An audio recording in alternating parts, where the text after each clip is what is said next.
Hey, what's happening, everybody? It's me, Robert Phoenix. I am back once again for the Friday FARcast, and you know what we do here on Friday? We talk to people, and I talk a lot, but this is where other people have an opportunity to talk and share screen time with me and you. And the last Friday of every month, the first Friday of every month, we usually have the Crimis on, our good friends, the Crimis from North Carolina.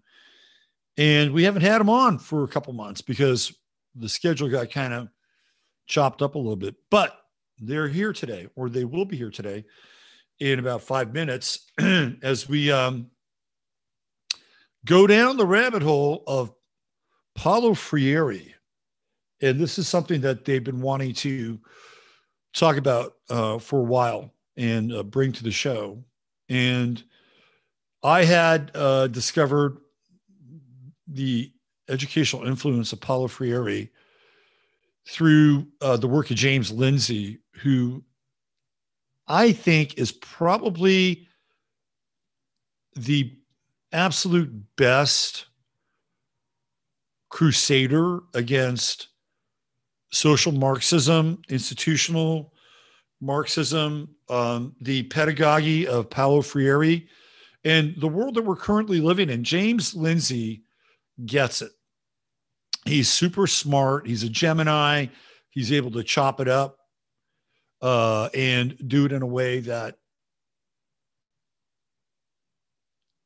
is digestible.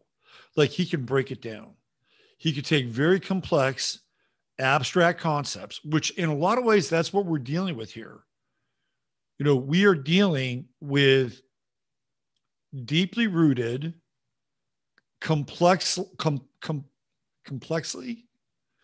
deeply rooted social engineering programs that are rife with complexity, and how they have been inserted into our modern culture in a way that is, I would use the word or the term occulted. Because when we talk about occult, we talk about what? Things that are hidden. They're hidden from us. So there's an occult relationship with these programs, particularly the pedagogy of hope, which is what Paolo Freire's life work was about. Where else have we heard the word hope? We heard the word hope when Obama ran for president. That was his mantra: hope and change, hope and change, hope and change. Well, that comes right out of the core ideas and principles of Paulo Freire. So when Obama is talking about hope, that's who he's channeling. He's channeling the work of Paulo Freire and the pedagogy of hope. Change, which was the other component of Obama's platform and programming scheme, is a component of what? Change is always a component of Marxism or social Marxism, communism. The world has to be changed. And change itself is never there's never a destination with change. The most important thing is change. Change is a constant revolution. And when communist or socialist countries run into walls around the idea of change, that's when they're in trouble. And so communism itself, socialism itself, Marxism itself, while it sounds good on paper, it cannot succeed unless every single country and every single institution on the planet has experienced change. And even then, it's a temporary state. It is a temporary place of arrival. So we're going to bring the Crimis on here, and we're going to start to unpack Paolo Freire and his work and what they've been able to pull together in terms of their own deep diving around the work of James Lindsay, who's been an absolute, way shower and warrior in this world.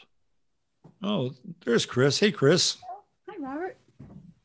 How you doing? All right. How are you? This is just me. Oh, there he is. I was just going to be me and Chris today. Oh, it's just be us, Robert. No such luck. I could never hold all in my head what Steve holds in his. See the difference in head size? That's it. This is my. He's got more. I don't know, memory. I'm nearly Neanderthal. That kind of memory. I have. Yeah, right. Well, you bring what you bring to the table, which is heart. You bring the heart. That's right. It's staying Steve's over the head, you're the heart. Apparently that's quite the Johnny Lydon you have whispering in your ear. I know, right? I felt like I needed something like, I think the Clash would have been too obvious because of their bromance with Bernie Rhodes.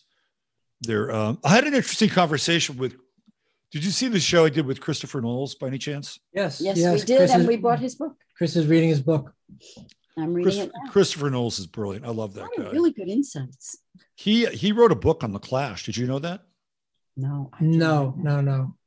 That would be interesting. I would go look for that too. So he's a big Clash fan, and I have obviously he dove into this thing very deeply. He thinks Joe Strummer's the greatest rock star ever, rock and roller ever, and there's some people that might agree with him with that. But when you go back and you look at the influence of Bernie Rhodes on the Clash, I mean, he's an avowed socialist, right? And he's trying to bring these socialist ideals. I mean, hell, the Clash had a record called Sandinista, for crying out loud, right? I mean, that's how far they went with this thing. Yeah, and had the labels that would say, don't pay more than whatever, £3 for this record. Right. So we were talking on Twitter. We were talking about the Clash, and I brought up Bernie Rhodes, and he said something interesting. He had a different take on Bernie Rhodes, and he said, "I think he gets a bad rap." I'm like, okay, well, what do you mean? Well, he gave them focus. He gave them their raison d'etre, right? Because without Bernie Rhodes, there wouldn't have been the Clash. And this band that starts off, basically singing about white riots, safe European homes, and all that stuff. By the time it's over, they're opening for the Who on these mega tours. And so what starts off, and to me, and I didn't dispute Chris. I mean, I think he's right. Bernie Rhodes did give them focus. He did give them like a bit of a script, right? He gave them kind of a tabula rasa for their music. So I don't disagree with him with that. But I do think it's interesting that when you look at the arc of the Clash, and they start off as this kind of,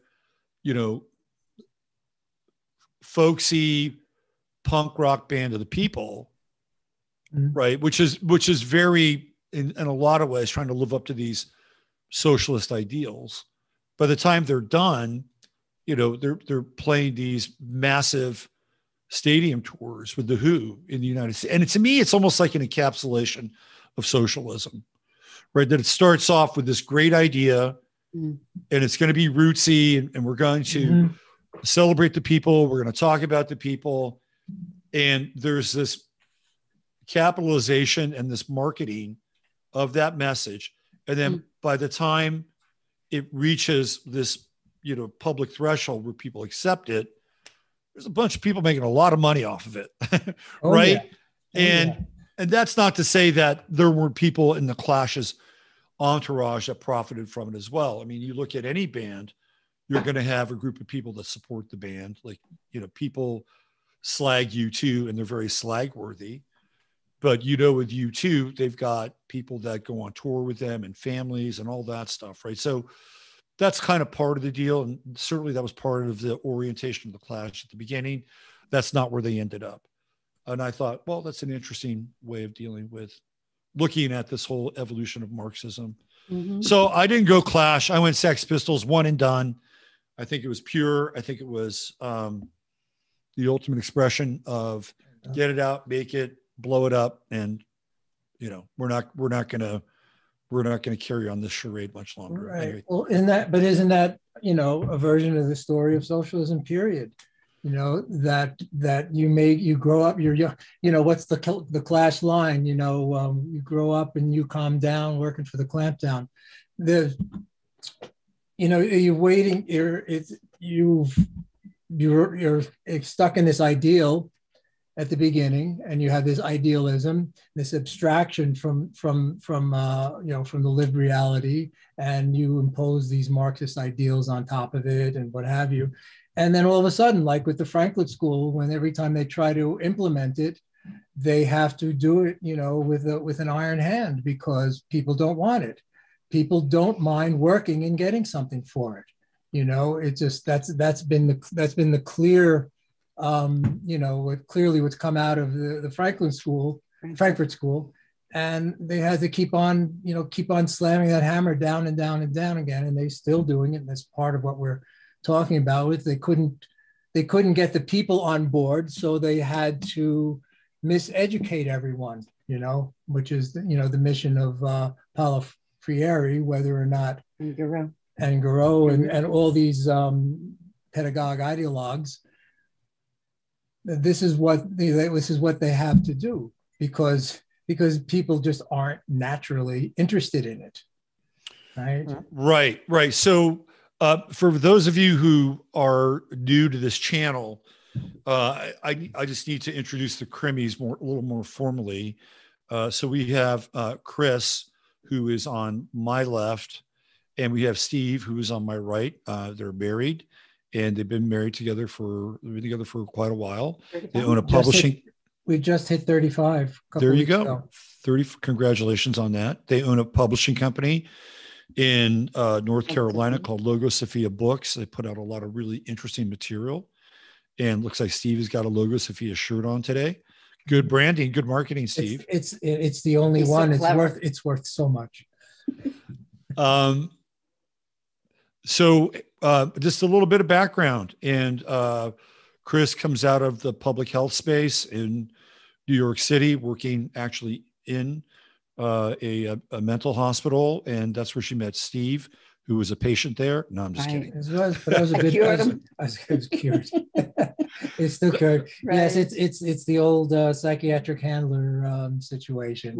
Right. It's it's interesting. You hear about these women that fall in love with men in prisons, it's a big deal. You don't hear about women falling in love with men in mental institutions. I can tell you, I know some.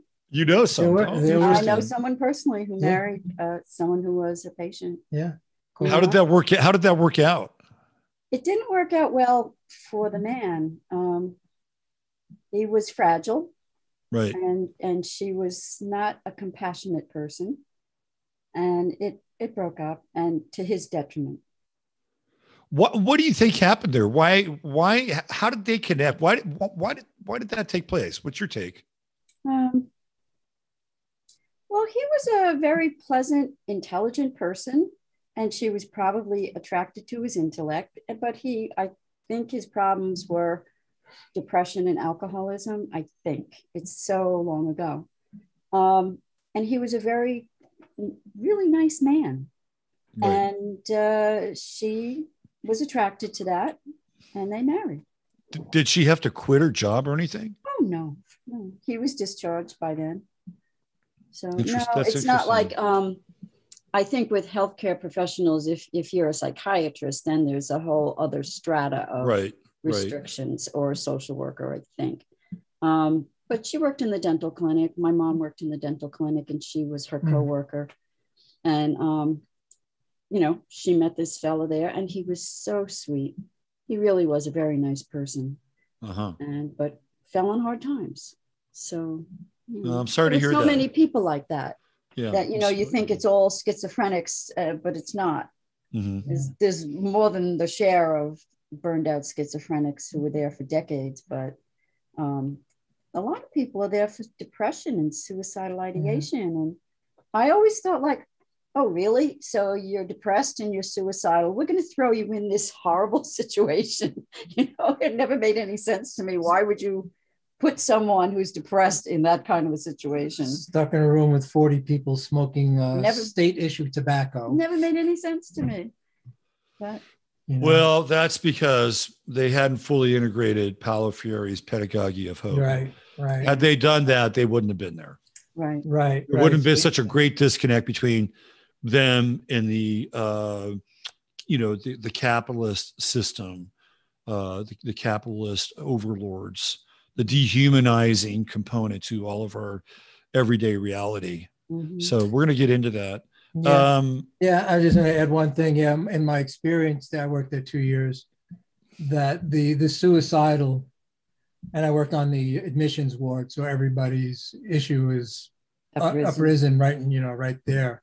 And the suicidal people were the nicest guys, and the sociopaths were the ones who you would kind of wish that they would think about it at least. Isn't there a drug they could have given him to think more about suicide versus killing somebody else? Because I was like the only person who knew how to add on the ward staff, I was running the medication room. So and I did take a pulse, and certain things needed to be increased sometimes. Wow. That's quite. You were like the Adolf Eichmann of the. I was probably stepping over my job description, or I would have a little, because the doctors were never there, right? But the nurses were there, and you would just have we had a good relationship with them. Problem was, like, the last year I was there was the year that crack hit the streets. And all of a sudden, among those 40 people were 10, 18-year-olds. Oh, geez. Who were just like flying off the rafters. Yeah. Right. And there were, in fact, I remember once on the night shift, there was a revolt that they couldn't, it came in that morning, and there was like the whole room was in straitjackets. It was nuts. And that's kind of when and then that violence, actually, at the time, I started internalizing and expressing, and that's when I knew I had to leave. Mm-hmm. Right. Yeah. So yeah, it was most of the time it was just really just mellow, hanging out. These guys wanted to play cards, shoot pool, whatever. It was very mellow. But right. At the end there, it got really a little too interesting. Yeah. I was watching Jason Whitlock yesterday, and he had a guy on the show who had put this video up on Twitter that went like super viral. And the guy is in recovery. He spent 3 years in prison in California, drug related. And he's living in San Francisco. He's got 2 jobs. He's working at a rehab house, and he's waiting on tables. And he put this video up on Twitter where these kids are getting off this bus. It's a muni bus, and they're going home from school. And he basically is there greeting them and telling them to get home safe, blah, blah, blah, blah, blah. And as he pans away from the kids, he looks at the sidewalk, and there are people on the sidewalk that are just human wreckage. I mean, absolute human wreckage. And hypodermic needles everywhere. And so Jason did an interview with this guy yesterday, and he did the interview right on the street. Like, he had his cell phone up. You could see behind him that these people were zombies, absolute zombies. And some of them were walking by and going through these weird kinds of, spasm-like kinds of, tremor iteration things. It's like, and then what he did, which was really interesting, he put his cell phone, because because he was doing it live with his cell phone. And he put his cell phone on this bin that's right out there in the public to dispose of your hypodermic needles. Right. And so he actually went and picked up his cell phone and he turned it around and he opened this thing up, and there's all these hypodermic needles that are inside of this bin. And accessible. And it was, I mean, look, we all know that this is a real issue, but it was shocking. It was really, really shocking. And I guess where I'm going with this is that, you know, this whole idea of people that have some kind of pathology or issue or dysfunction, it's like they're no longer behind those walls where, you know, you guys used to attend to them. The streets have become these places. Yes. It's been that way for decades. Yes. It's gotten worse, though. I'm telling you right now. I know. Oh, yes. Oh, yes. I know. Because it is. Obviously, the influx, we have the influx over the borders, et cetera, is adding to the same situation, you know, and now you've got people being shipped from your state to New York City and into DC. And it's all by design. And it's all by design. It's overwhelmed in order, you know, it would take more than the money we've sent to Ukraine to help these people who need help. Yeah, and what he did, I thought what the guy did was actually really, really good. He because obviously Pelosi has a Twitter page, and Harris has a Twitter page, and Biden has a Twitter page. Now, whether or not they ever pay any attention, that's a whole other thing. London Breed, who's the mayor, has a Twitter page.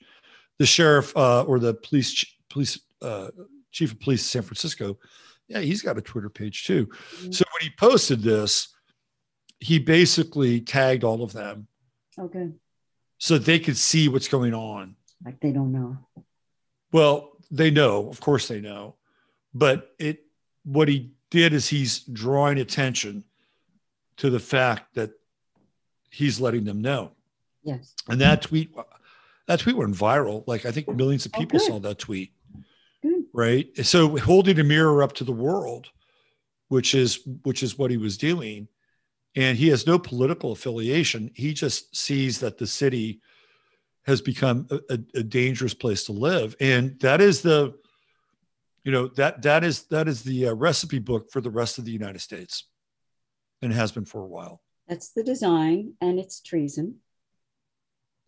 And anyone who contributes to it is treasonous. Mm-hmm. And that's what we'll be talking about today. This is the outcome of this theology. Here's our notes. We got like 10 pages of notes that we'll never get to, but it's the outcome. It's the desired outcome.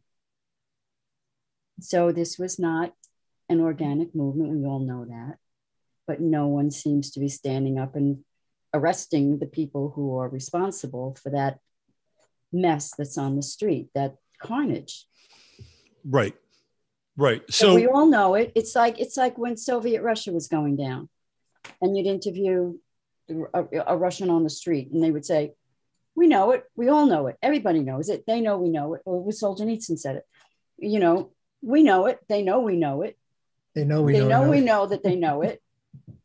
Right. But it still goes on. So it's the same situation in the United States today. We know they're lying. We know they're lying. They know they're lying. They keep lying. Yeah, right, Nancy Pelosi is over there starting World War III, or whatever she's doing. God only knows. So she's probably back by now. But what a shit show. So it all stems from this agenda. Right. And what I had not thought about this before, and I want to bring this up, and then we're gonna dive into Friere, is, you know, we think like Build Back Better. We think of Build Back Better as, well, the food supply is messed up, it's screwed, it's fucked. The carbon situation is fucked. The inflation situation is fucked. Right. So all these things are being programmed for some kind of creative destruction. And then they get to build back better. What we really hadn't brought into this equation is the exact same thing that we were talking about, which is the social condition with the homeless and the drug addicted and the zombies, right? At some point, would not be surprised if they are baked back into Build Back Better, right? That becomes another plank for them when it becomes convenient, right? When it becomes convenient. How so? And how do you see that? Well, eventually they'll look around and they'll say, because there's more and more talk about this now, like it's starting to come up, it's starting to bubble up. Like Trump did a video. I don't know if you caught it. He was talking on one of his, roadies. He was talking about homelessness. And he said, well, if, I was president, well, you were at one point, but he said, what I would do is I would get some land outside of town and I would build bigger and better tents. Right. Now, some people laughed at him, but I don't think it's such a bad idea. Right. I don't think it's we got a huge homeless problem in Austin. Right. And if somebody made me king of Austin, what I would do is they've got this land outside of Austin. You go out to like Bastrop, and then you buy the land. And then what you do is you set up like a reasonable tent city out there, and you get the people and you take them out there. And here's what's going to happen. You're going to get treatment. You're going to get attention. You're going to dry out, and we're going to grow all this food out here, and you're going to help us. Right. It's the mental hospitals all over again, Robert. Yeah. And they actually, if you recall, back when I was growing up, we had some land up in the Catskills. We would drive from New York City, where I was living in Queens, and up in the Catskills, not too far from where my parents actually built a house on this little lake. There would be, Daytop Village and all of these, just one after another. It's kind of weird. It would be like, a dry out, methadone addiction commune. And then next to it would be Hasidic commune. And then another bunch of addicts. And it was just like all along this sort of side road off of the, it was off of Route 17 going into the Catskills off of the New York State Thruway. But anyway, I just grew up seeing that, and just one after another. It was kind of an interesting mix, So, but that's exactly what they did. They went someplace outside, right? Not much of a choice. Yeah, they could, steal away and come back. But if they stuck it out, that's the first step is to get off. Right. Right. So what's interesting about San Francisco is that they had a groundbreaking program there called Delancey Street. And it pretty much did what we were talking about, although within an urban setting. And one of the co-founders of Delancey Street comes out of the whole Synanon world, which I talked about in great detail on the Daily Show for a few days. And Mimi Silbert of Delancey Street has won numerous, commendations and awards for her ability to rehabilitate people, get them off the streets, get them into some kind of housing, get them some help. And then Delancey Street has like a bakery and they have a restaurant. So there's a social structure and that they can plug into, get some skills. But you look at San Francisco now, and there's no way Delancey Street can handle all of that. And this gets us into breaking the system, and this is what this is about. It's about breaking the system. That's what it's about. And there's no real desire to rehabilitate or help these people. They're basically pawns in a game to break the system. Yeah. So yeah. Sure. What's my new phrase? I don't know. Marxism. Fentanyl is the new Prozac? Is the opiate of the Marxists. Oh no, we have it in our notes. It's here somewhere. That's ironic and fitting in a lot of ways. And fentanyl Oh yes, fentanyl is the new opiate of the masses. Yeah, and it's the opiate of the Marxists. Of the Marxists. That makes total sense. That's a great catch. All right. So shall we get into Mr. Friere? Yes. Why don't you guys talk about how you came across Friere and why he became a subject of great interest to you? Well, Yeah. Biographically, it was just back in January, we were sitting at the kitchen table having breakfast, and we were listening to James Lindsay's New Discourses. Oh, look at his book. And he was talking about Paolo Freire, and it was a name I had never heard before. And it's a little bit different. He's from Brazil, so it's Portuguese. So he's talking about Paolo Freire, and oh, this sounds pretty interesting. And we began to sit and listen, and he talked about how Henry Giroux in 1985 brought Paolo Freire from Brazil to the United States. And then we found out later that actually Henry Kissinger wrote a letter of invitation to Paolo Freire to come to the United States. What do you got there? I got this Politics of Education. All right, wait till he puts the big, the big screen up. Anyway. And so it sparked an interest, and we decided to dive in and just do some more study on it. Yeah, Steve picked up the book. So that book came out in 1985, I believe. It's called The Politics of Education, Culture, Power, and Liberation. Right. His other big one is called Pedagogy, I think Pedagogy of Education. Or Pedagogy of the Oppressed. Pedagogy of the Oppressed, which apparently is the third most cited book in academia, in all of academia. And one thing that caught my attention was that James Lindsay was pointing out and substantiating how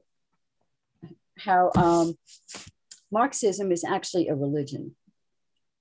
It's based on a theology, and it's tied in with liberation theology. And so it should really be expunged from the educational system because it is a religion. You can't teach a religion in the public school system. And this is exactly what's being taught. And it was Henry Giroux who brought Paolo in. And then he also was responsible for bringing in 100 professors into the education system, into the university systems, and got them tenured.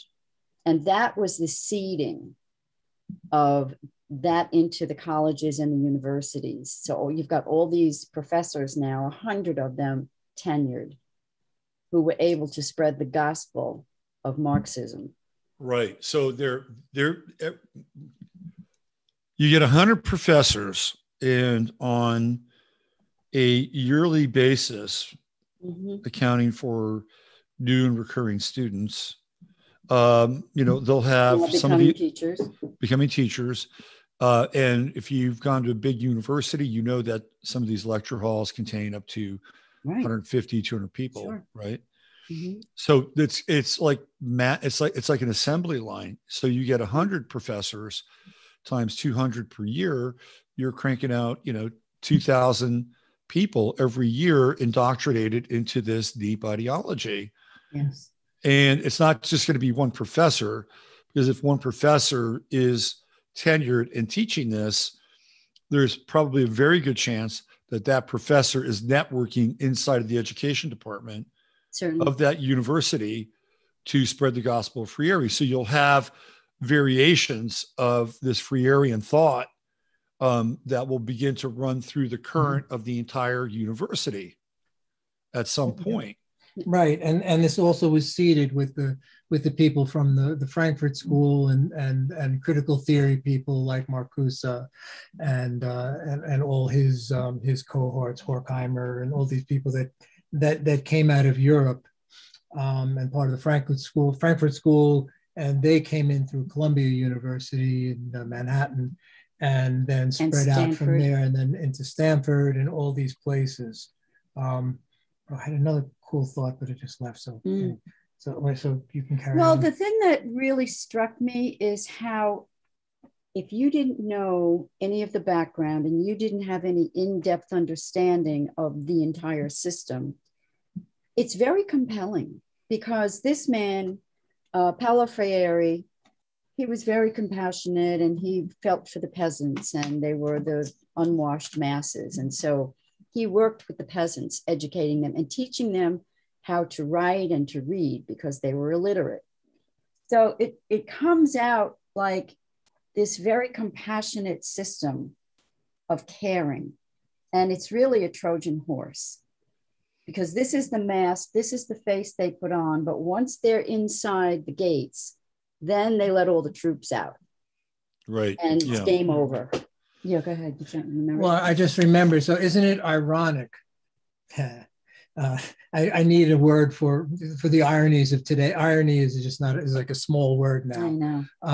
But you know, all these Marxists coming out of the Weather Underground who were convicted of, you know, killing people, Bernadette Dorn and all these people, they get out of prison, or even the ones that were on the lam and under assumed identities, they were teaching in colleges. Right. You know, it's so easy for them to just like get all these posts in colleges, whereas I can't even teach a friggin' yoga class, you know, without you know, having the yoga Nazi come in and shut me down.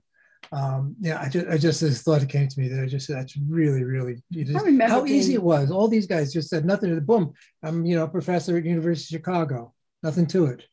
Yeah, I remember. Yeah, like Mark Rudd, who's a big time Weather Underground person, taught mathematics in, I believe, somewhere in New Mexico.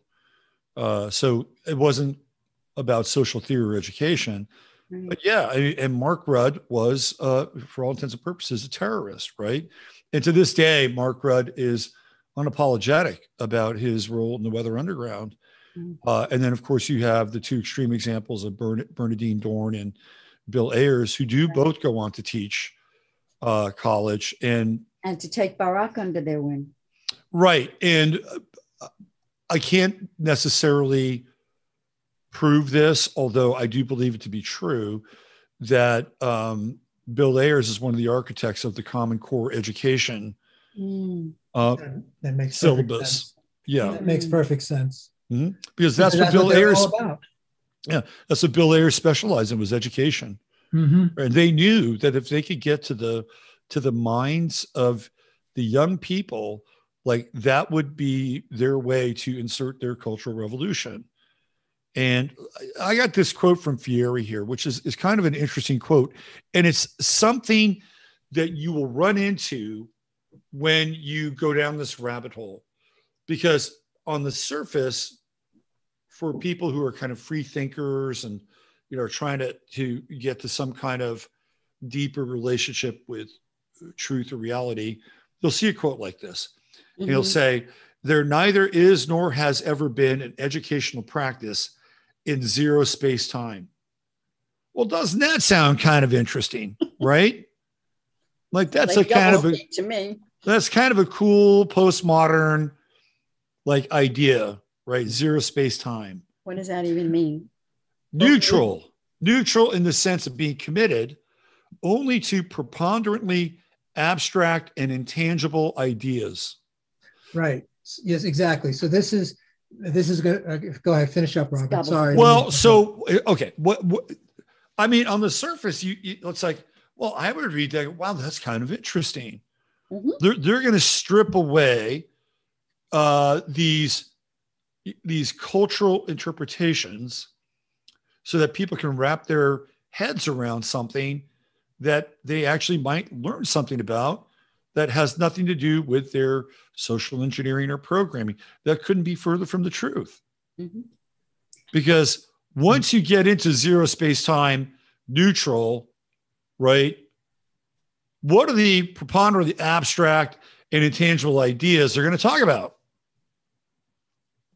They're no longer preponderantly abstract and intangible. They are beginning to insert ideology. As they strip away from one culture, they're essentially seeding a version of their culture. So it sounds good on the surface, which is like the Trojan horse, right? That's it. Right. Go ahead. It's the Trojan horse again. And the word that keeps coming back into my mind is an old word, an old use of the word glamour.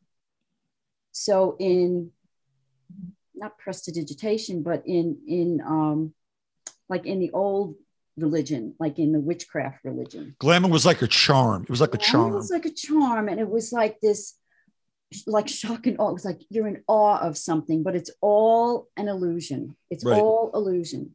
And that's the word that keeps coming back to me, because as we're going over these papers and we're listening to all and reading the book, I'm saying, well, these ideas sound really good. Right. And I can see if I were 21 again, I would say, I'm on board, sign me up. This is great. These people are going to make change that really needs to happen. And I want to be part of it. And I'm going to put all my youthful energy into it. I'm going to be back there 100%. And it's all glamour. It's all an illusion, because once you're in, it's like that first shot of heroin. You know, you're in, now you're hooked. Now we've got you in hell, and good luck getting out. Let's do a quick Wikipedia on Friere, so we can kind of ground his origins and his background. And what you're going to see over and over again is it's his oldest trick in the book. You go back to Aristotle. I'm going to tell you what this person said and then critique it. All right. It's practically the essence of philosophy, you know? And so I'm going to say that you people consider your educational system neutral. Well, no one ever called our educational system neutral. You're teaching whatever, whether it's life skills, whether it's bank book, whether it's learning how to work a car, whether it's learning how to work a heart, you know? There's nothing to call something neutral is they're accusing everyone else as abstractions, but they use abstractions nearly exclusively when they critique other things. Right. So they're always defining the topic, the subject matter. They're defining the debate. They're defining the terms and the conditions, just like what we saw with the definition of what a recession is. Right. Or a woman, or the definition of vaccine now, which is now anything that helps boost the immune system, taken by nose, mouth, or injection. That's the actual definition of a vaccine now. Which you know, like I said, probably said before, you know, piece of garlic now is a vaccine. Right. Well, only if they can patent it. So let's look at his name is Paolo Regulus, like Regulus. Yeah, that interesting. Mm-hmm. Yeah. Neves Friere. He's a Virgo. I actually looked at his chart on one of the Sunday night shows. Yeah. I did a breakdown on his chart on the Sunday night show. And who else was a Virgo? I think Engels. It was either, I think Engels might have been, no, Engels was a Sag. Who was it? Anyway, I'll come to and he just missed dying on May Day. What's that? He just missed dying on May Day. Yeah. Oh, wow. Wouldn't that have been special? That would have been like right up their alley. Was a Brazilian educator and philosopher who was a leading advocate of critical pedagogy. So when we look at critical, right, it is always evoking like critical theory, the Frankfurt School, all the things that are related to this idea of being critical. Tearing down. Right. And it comes, and critical theory, you know, very simply is you critique everything except yourself. And that goes back to Marx, which came out of, you know, listening to James Lindsay was these quotes about Marx. You know, if anyone pointed the paradoxes and problems with what he said, he just said, well, if you don't think about it, it's not a question, you know? So, right. You know, so you just ignore anything that critiques yourself, but you critique everything else. And that's not to say that some of the critiques of capitalism are warranted, right? Yeah. I mean, you know, when it slides into globalism and certainly the decimation of small businesses, capitalism, right? Mm-hmm. I mean, you know, take a cold hard look at that. Sure. But do you throw the baby out with the bathwater? Right? Well, see, it wouldn't work if there weren't problems. They would have no foundation to grow their brick and mortar on. Right. There has to be something for them to cling on to. So let's keep going here a little bit. Pedagogy of the Press is generally considered one of the foundational texts of the critical pedagogy movement. It was the third most cited book in the social sciences as of 2016, according to Google scholar. So we'll just get into a little bit of background here with Friere, not a whole lot. He was born in September 19, 2021, middle-class family in Recife. So he's not part of the oppressed. The capital of the northeastern Brazilian state of Pernambuco. He became familiar with poverty and hunger from an early age as a result of the Great Depression. In 1931, his family moved to the more affordable city of Yabato dos Guarapes, I guess, 18 kilometers west of Recife. His father died on 31 October 1934.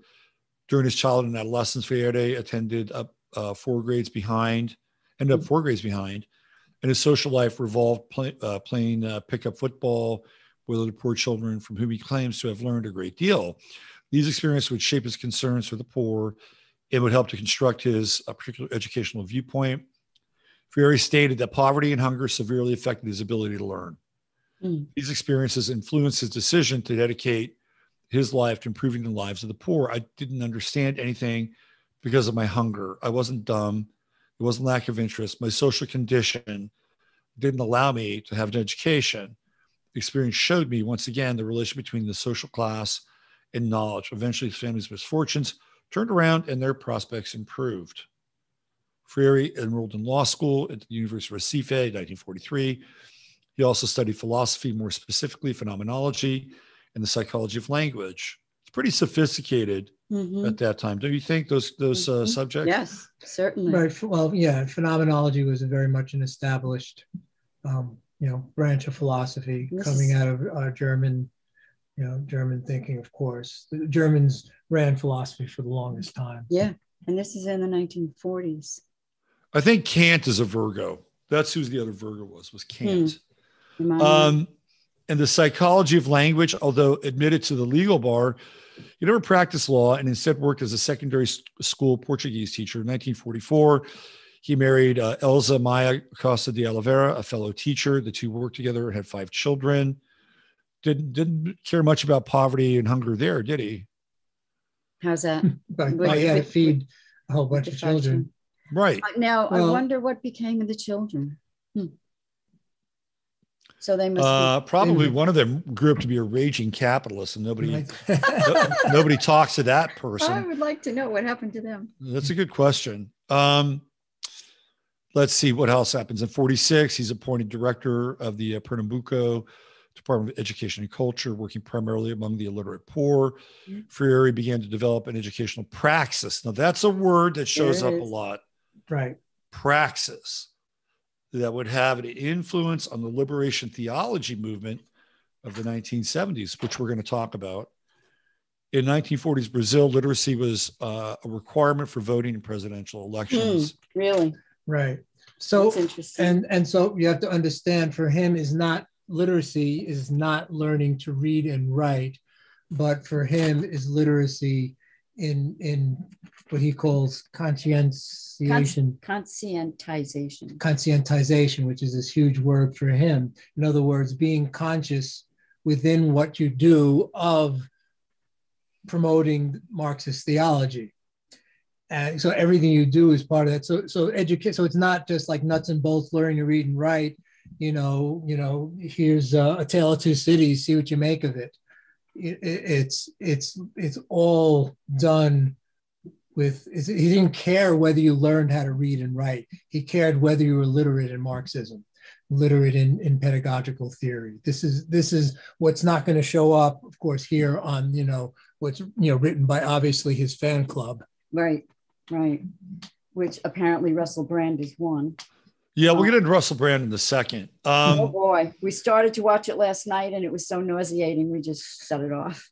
But by then we had a head full of Paolo Freire all day. But when you see in the school systems today where they're talking about mathematics as being racist and all of this, that's where it comes from. Well, it comes out of this. Because they do not want you to learn mathematics. They want you to learn mathematics as it relates to Marxism. Right. And unless you can relate it to Marxism, then they really don't care if you learn how to add and subtract and do calculus. Well, that's not the point to them. To them, it's a vehicle toward this end. Yeah, and having an answer is oppressive. Right. Having to come with an answer, no matter what, whether it's simple or complex, is part of the oppressor mentality. Right. Absolutely. So, you hear that in the news and you say, it scrambles your brain like, well, what do I do with that? Who came up with that idea? They did. Right. They did. Yeah. So he goes through this interesting period in 1964 where the Brazilian coup d'etat put an end to Friere's literacy effort as the ruling military junta did not endorse it.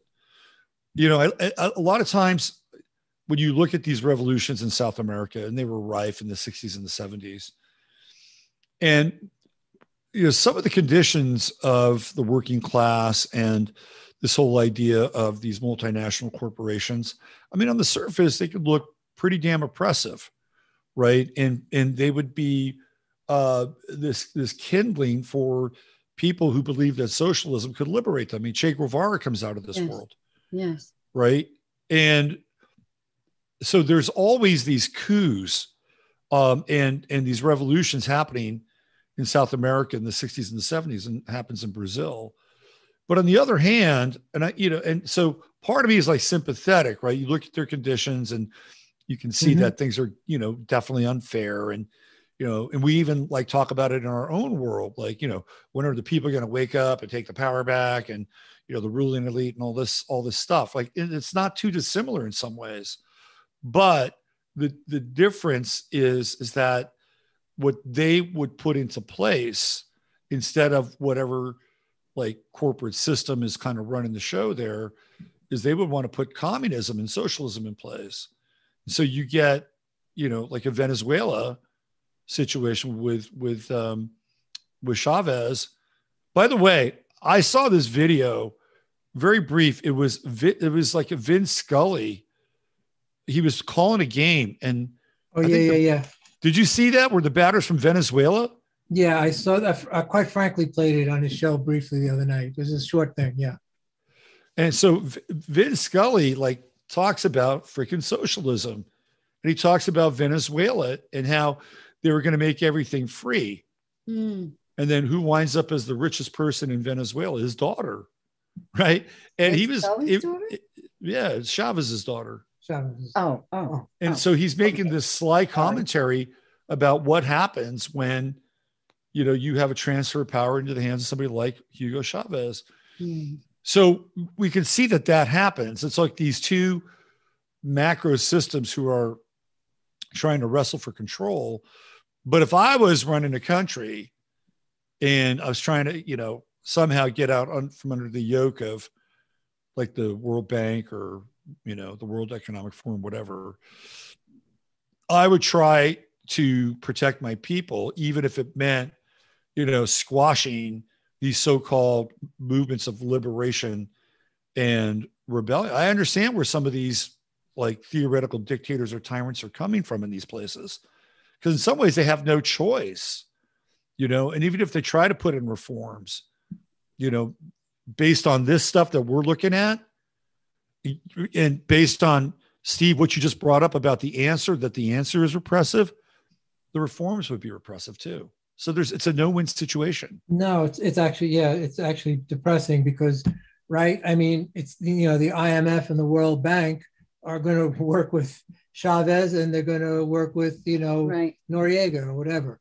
Pinochet, right? They're going to work with whoever. Exactly. They're going to work both sides. And they're going to, as long as they got you in debt, they don't care who you are. That's right. And this is something for the life of me. The social Marxist critical theory people, they never talk about the Federal Reserve. They never talk about fiat lending. They never talk about the funny money. Like, that is a complete no-fly zone for these people. I'll even go. So there's a bookstore in Asheville called Firestorm Books, and they are a collective, and they are, I guess, Marxists, and they're very, I don't know what, well, they're very queer and all that, and that's what they do. But I gave a reading there, and 3 people showed up. It was great. actually 4. But so anyway, so it's, I got along with them to a certain point, and then, I started asking them, I started seeing their associations on their newsletter, and I said, these guys are funded by George Soros and everything, do you know where your money's coming from? And they just shut the door. I mean, they said, no, that's not true. And that was the last I ever spoke to them. Just to your point, they either they don't know or they don't want to know. They don't know, these guys, these Antifa guys going from city to city, they don't think those buses cost something. Right. Good point. So anyway, so that's, it's like, to your point, they ignore what they want to ignore. Well, don't we all? I'll speak for yourself. I do too. I do the same thing. I ignore nothing. That was funny. No, to do that. So he gets into some hot water here. He's imprisoned. He goes to Bolivia, right? He goes to Chile for 5 years, gets involved in the Christian Democratic Agrarian Reform Movement and the United Nations Food and Agricultural Organization. So now all of a sudden, we begin to witness the globalization of Paolo Freire. As a positive international reception of his work, Friere was offered a visiting professorship at Harvard in 1969. The next year, Pedagogy, the press, was published in Spanish and English, vastly expanding its reach because of political feuds between Friere, a Christian socialist, and Brazil's successive right-wing authoritarian military governments. The book went unpublished in Brazil until 1974. Started with the presidency of Ernesto Geisel, the military junta started a process of slow and controlled political liberalization. So then he winds up in Cambridge for a year. Then he goes to Geneva. And here you can see this interface with this idea of his ideology and the ideology of Marx and Engels, and how it becomes blended into Christian ideology, right? And to your point, which you've been talking about, what James talks about, although I think he comes from a different perspective, that what we're dealing with here is a religion. Yes. We're dealing with a religion. It's a new world religion. Well, this is, yeah. So you can see some of this here with the blending of the World Council of Churches. That's really interesting. Yeah, I didn't know that. And then he's considered a Christian socialist. Right. And so and I don't know enough about his concept of Christianity, just what I abstract from him. But I was actually at that place where the World Council of Churches in Geneva, because of a friend, and that's where that's where I met Thomas. Thomas was a Lutheran minister, and we became really good friends, and his wife, Christine, and we actually flew them over to marry us back in 87. So anyway, and the only thing I remember, besides the fact that, man, what a great, if you had to be on a campus, that was a campus. It was absolutely gorgeous. But they had a life-size chess set. Oh, really? out in one of the gardens with life-size chess pieces that I guess some people played and moved. I don't know, but anyway, it was kind of interesting. Didn't they have something like that in The Prisoner? Like, didn't they have a life-size chess game in The Prisoner? Yes. So so anyway, the World Council of Churches, which is now, even whatever it was then, it's certainly been co-opted.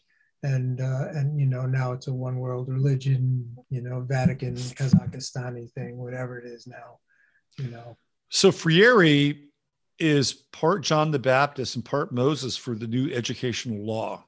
Right. And we were seeing Giroux as Paul, as St. Paul, as the point. Well, not us, but I think James Lindsay mentioned it, that Giroux was the point man. He was Paul.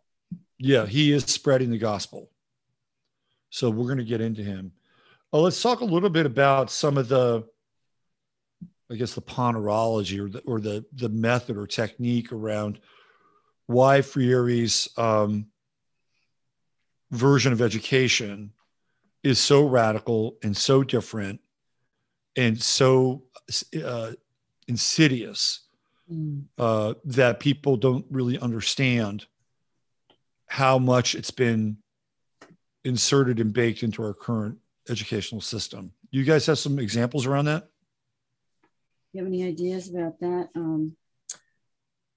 Well, let's see. I can just kind of point of our notes, and I'm sorry that they're kind of well, we were just like got a chance to look at them this morning, really.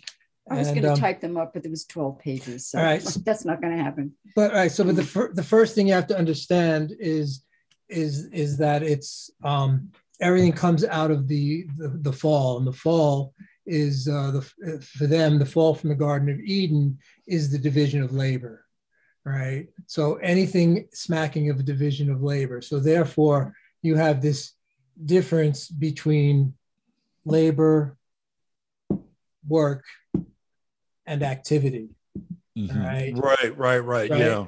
Right. And so now, am I right? Labor is Marxist, or is that work? Work is. I think the work is the Marxist, but labor is what happens when you work for a boss, to someone for all of your labor. Well, Lindsay talks about this, and from Marx's standpoint, like for Marx, I believe labor represented like the thing that you had to do for the boss, right? Right. So work would be the work, like the work or his work, which is making philosophical commentary, tearing the system down. So there's a distinction, right, between because the you're two. working, because you're working, and that's the conscientization. The conscientization, because you're working in full consciousness of your Marxist end, right? Of so your teleology. As you're working, you're to be thinking about the teleos, the end point of where this is taking us. Right. So that's right. So all of that is powered by the conscientization. Right. So the point of education then is to educate one into that Marxist consciousness. All right. So that's the complete point of education. And the point, and so and in order to do that, because you have to break down, since you see everything since everything you see is through an oppressed lens, you need to break down the teacher-student relationship. So it's no longer hierarchical, but it's even, right? So you're parallel with your student, and you're all the same. Go ahead. And the words he uses is that the teacher has to die from his traditional role and be born again as an equal to the student, who is now called a learner. Right. And the learner has to die to his submissive role to the teacher and be born again as this equal to the teacher. Right. And so there's just a back and forth, lateral, but no transcendence at all. Right. Right. The transcendental experience is eradicated out of that relationship. Right. And I'll just kind of in a second, and that for Friere being this, so that's trying to get into what do you mean if he's a Christian? Well, that for him is Easter Sunday. Right. That's the meaning of Easter Sunday for Friere. Is this resurrection death and resurrection into Marxist theory. All right. Which puts it in the box of a religion, because structurally it's modeled upon the death and resurrection of Jesus the Christ, and then it's overlaid onto this program of education. And because there's what they say, there's no idealism, right? Of course, but it's all ideals. There's nothing real about Marxism, but they they critique everything else as idealism. Your programming, it's also part of the program is not to be the quote is not to be fantasy agents anymore. So in other words, you're stripping the learners of their imagination, right? Because the only imagination they are allowed is Marxism, right? And this gets to the main contradiction in Marxism, which is supposed to be a liberation theology, a liberation ideology. is that you all have to be slaves to Marxist theory to be free, right? And that's and that's what obviously Orwell saw, looking at this. And there's no deviation permitted. Freedom is slavery. I mean, that's the inherent main nugget contradiction of Marxism, that you have to be a slave to Marxism in order to be free. Right. Yeah. I mean, I think that's a really good, foundational piece to understanding how radical Friere's ideas are. And it goes even further than that. And so we talked about this yesterday, and I've told this story before, that when I went to my son's graduation, I'm sitting there and they have the principal of the school, and there's a gal who is like the valedictorian or something like that. And he's waxing poetically about her.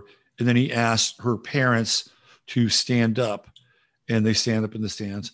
And he says, "We'd like to thank you for sharing your learner with us." Oh, yeah, right. Boom. Oh, right. We'd like to thank you for those words were very specific. Oh, interesting. And I remember this sitting there. This was not that long ago. This was in June, beginning of June. And I'm like, okay, what the fuck is this learner thing? Why is she being called a learner?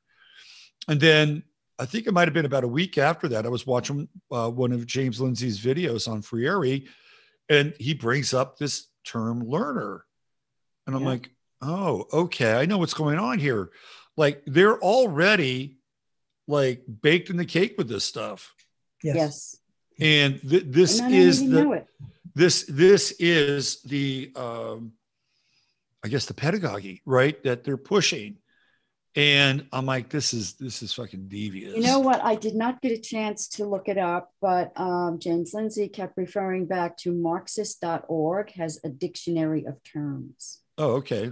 There you go. I really wanted to go there and educate myself on that, because language creates worlds. I mean, this is, back from our yoga training, we understand that Vach is a goddess and it's speech. And as such, it's such a power that it creates worlds.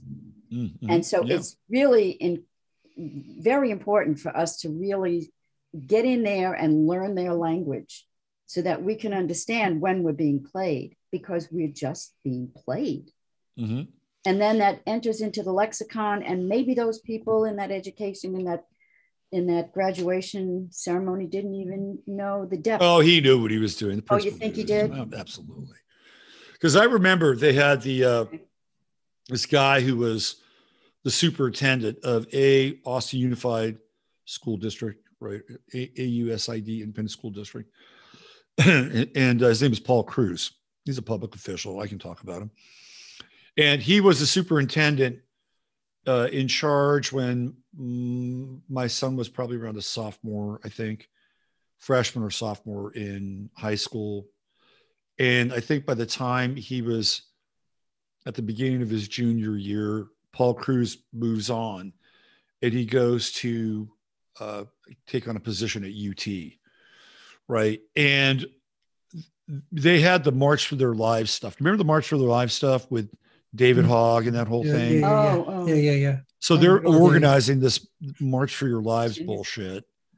I think my son might have been in middle school at that point, but so I actually wrote him, Paul Cruz, I wrote him an email and called him out on like what he was pushing.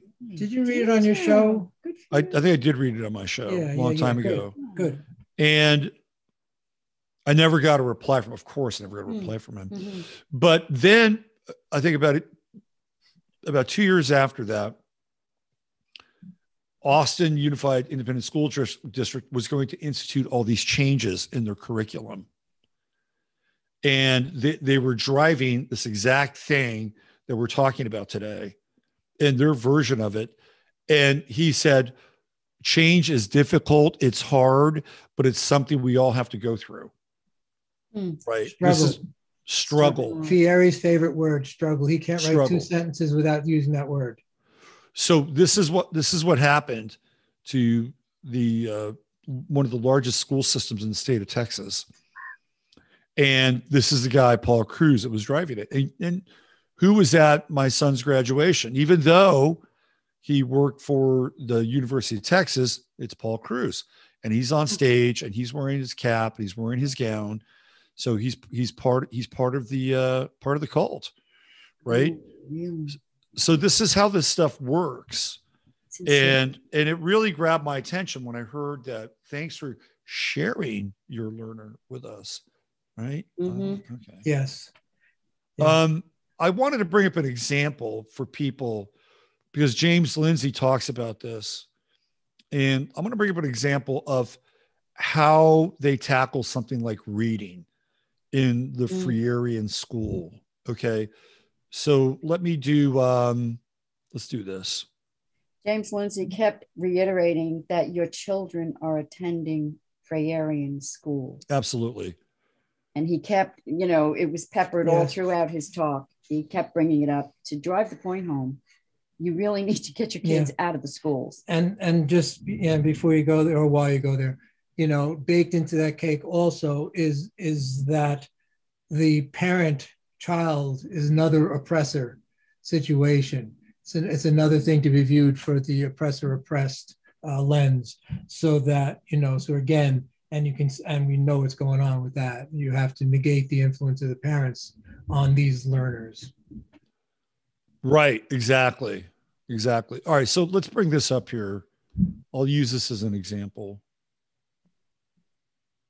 So here we have Rosa Parks sitting here and a few other people, right? So if you wanted to learn what the word bus, you want to spell bus, right? You would bring a picture like this up in the Freirean model. Oh, I see. Sure. And so the question is, do you pronouns know what this bus is? Do you know what this is? Do you pronouns know what this is? And one of the pronouns would raise their hand and say, well, that looks like a bus. I've been on a bus. Right. That is a bus. What else do you see? Well, I see some black people. Why are they riding the bus? Because they can't afford a car, right? This is how this thing works. So they're learning how to spell a simple word, B-U-S. Mm-hmm. And by the way, do you know who this person is? No. Who's that? It's not Rosa. Well, I don't know. This is a woman named Rosa Parks. You're asking us. I thought it was Rosa Parks. Sorry. It was a test, Robert. Thanks. Yeah, right. I failed the test. Yeah, well, yeah.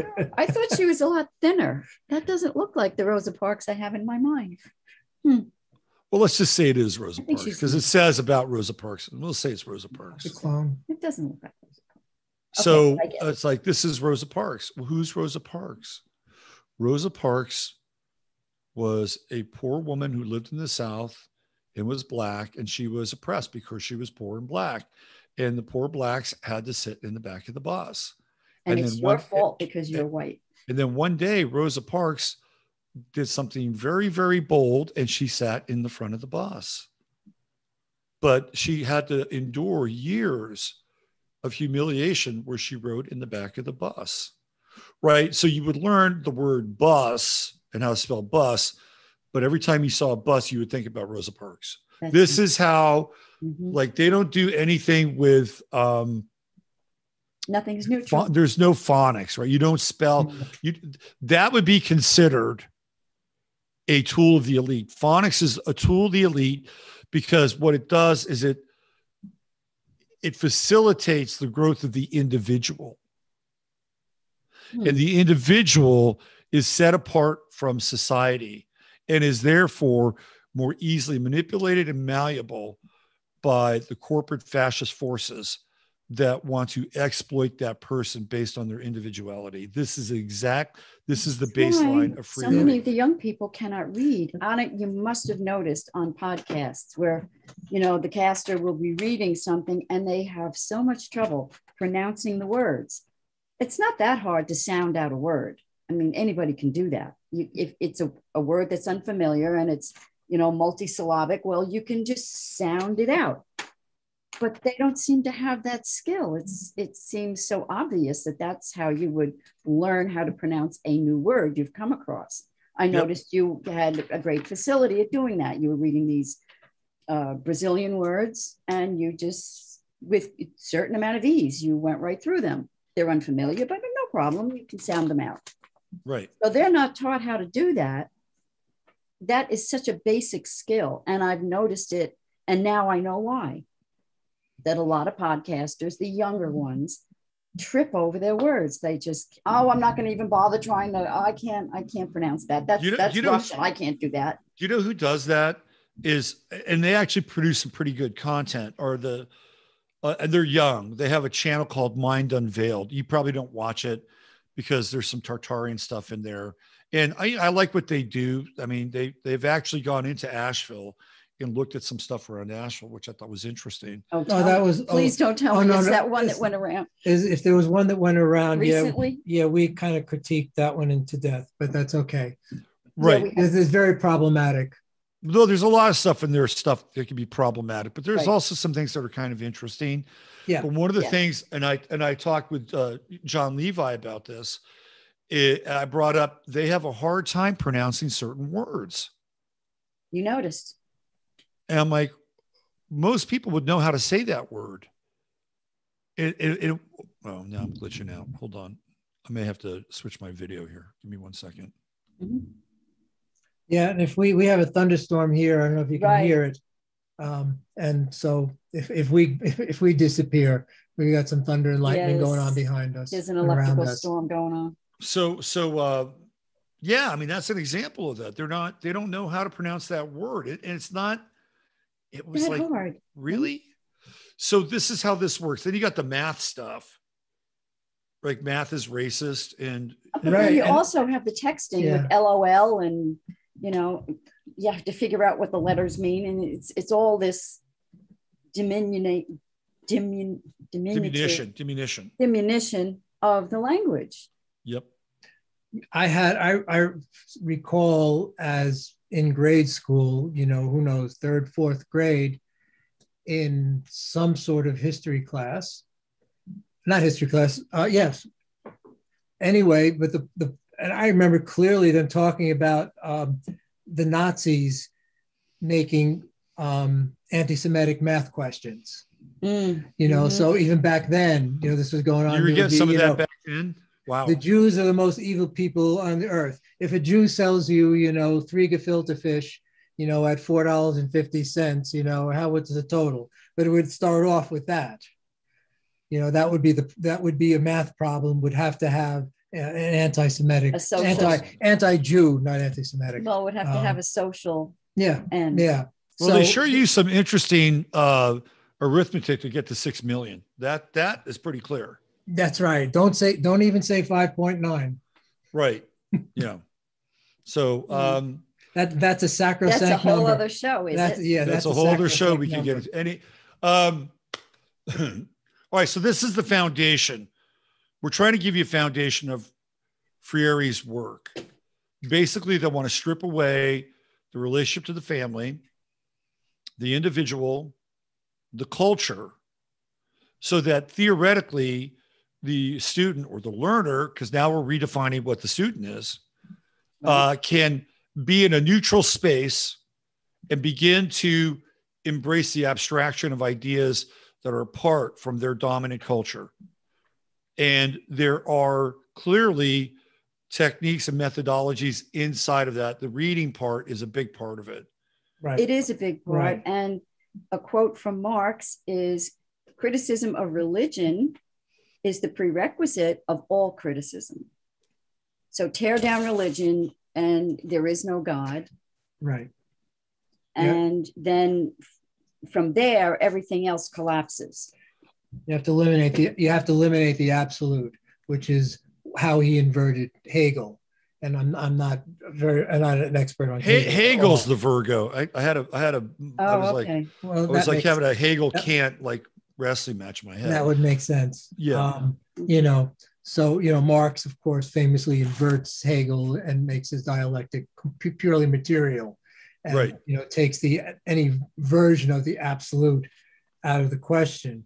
And so I don't know if you want to, we can get into some of the more religious stuff, but I guess the overall thing is understand that, this is all for a Friere, a process, a continuous struggle. And you're not just, this is why critical race theory, which is a book that I've read by James Lindsay, Race Marxism, which is a great delineation of critical race theory. It's the same thing. It's not a theory. I guess it is critical, but it just it's a praxis. That's what it is. It's a praxis. It's all praxis. Good. We get back to that word, right? Good. So everything is a praxis, and praxis, it could, in the old days, would mean a practice. Could be a religious practice. Could be anything. But for Marx, it's the practice of Marxism. It's the practice of this continuous struggle to imagine Marxism as you do everything, whether you're educating somebody, whether you're doing work, and that falls, and all that comes from the fall, which was your realization of the oppressor-oppressed model that emerges out of, which is the fall from Eden. And right. The whole concept is to return to Eden, where there's this where there's freedom in complete egalitarian slavery, right? Right, so, right. So this is what you have to hold in your head while you're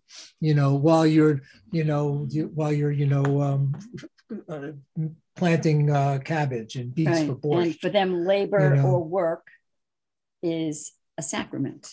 It is a sacred act. It's part of their religion. Now, where we can get into something interesting, because I don't know if you,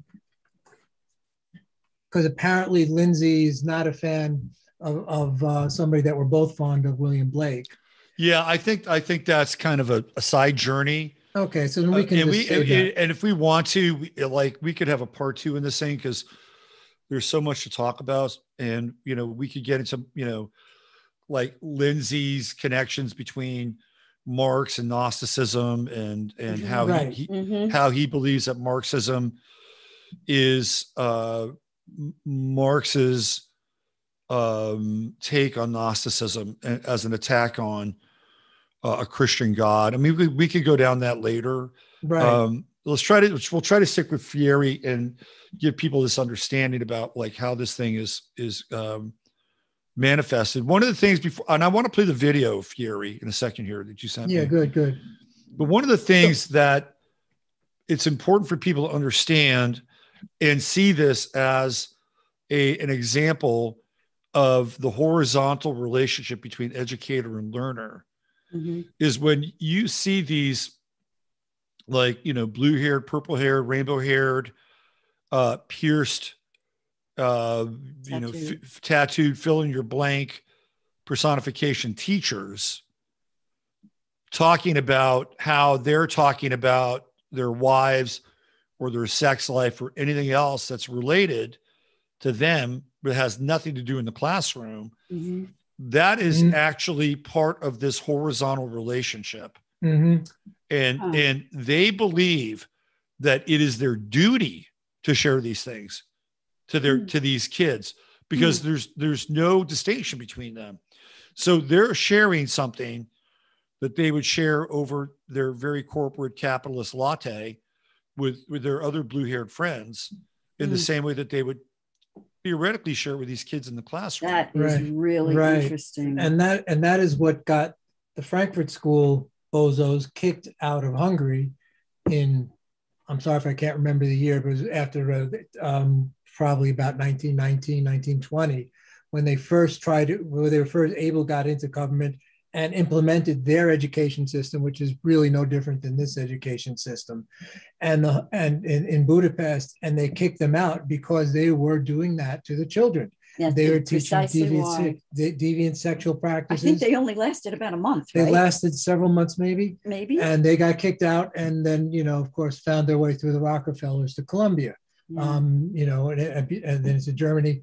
But the point being, this is And this is like, I don't know if there's a 100-year cycle or what, but it's right again now, right? But they're relentless. They don't give up. There was a lull. And then, I have it in my notes. I'll kind of find it later. But there was a lull. And then there was some event that sort of brought it back in again. I can't remember. There was a lot of anti-communism, of course, in the 50s. Mm-hmm. And then also, one possibility is certainly there was a lot also during the Reagan era. And this is when they really galvanized and really started bringing the Freirean theory and all that into play, because they saw that they were in trouble. Oh, they freaked out when Reagan was elected, and they doubled down their efforts. That's what it was. And then that all leads to Obama. I maybe I just have a couple other notes. So just getting back to the religion side of it. So to meditate in this system is to meditate on being oppressed, right? So that you would bring that consciousness into everything you do. So your meditation, instead of meditating on whatever, the infinite, or not meditating on the infinite, or becoming infinite through quieting your mind and the rest of it. So that would be your reflection. That would be your meditation, going back to praxis, right? So that would be a praxis in this. And so that by becoming this cycle, this own dialectic, according to Marx, and I can't find the quote, but the idea is that you're not yourself until you realize yourself outside of yourself in nature, which again is another complete projection, another complete abstraction. But this is at the heart of Marxian understanding of this. So you're always running this dialectic with yourself and nature, becoming yourself in nature through this continuous reflection on the struggle of being the oppressed. So what happens is man as creator replaces God as creator. So there is no creator but man in history doing this action. History. Man is constantly creating history. That's right. So that's history. So there's nothing. So what Marx has a problem then with is idealism. And the original man. So there's the argument of, well, then, okay, so let's follow that back, and well, where did the original person come from? Oh, that's an abstraction. Don't question me. That's the reply. Do not question me. Really good point. Yeah. I mean, every sacred tradition has an origin story, and usually an original couple or something like that, right? They all have something, and then there is a creative force aspect that brings all this into being. So Marx says, well, I can't, instead of saying I can't answer that question, he just says, if you just get rid of that, that's an abstraction, you get rid of it, then the question goes away. No problem. For me. Which of course, it's too bad we can't do that with Marxists. He sees religion as the sigh of the oppressed. The organized religion is the sigh of the oppressed. Mm-hmm. But it's not helping them. It's not taking them anywhere. It's not lifting them up out of their oppression. In order to be done with your oppression, there must be violence. It has to be a violent overthrow. And that's also built right into their program. Right. So it justifies all their violence from 40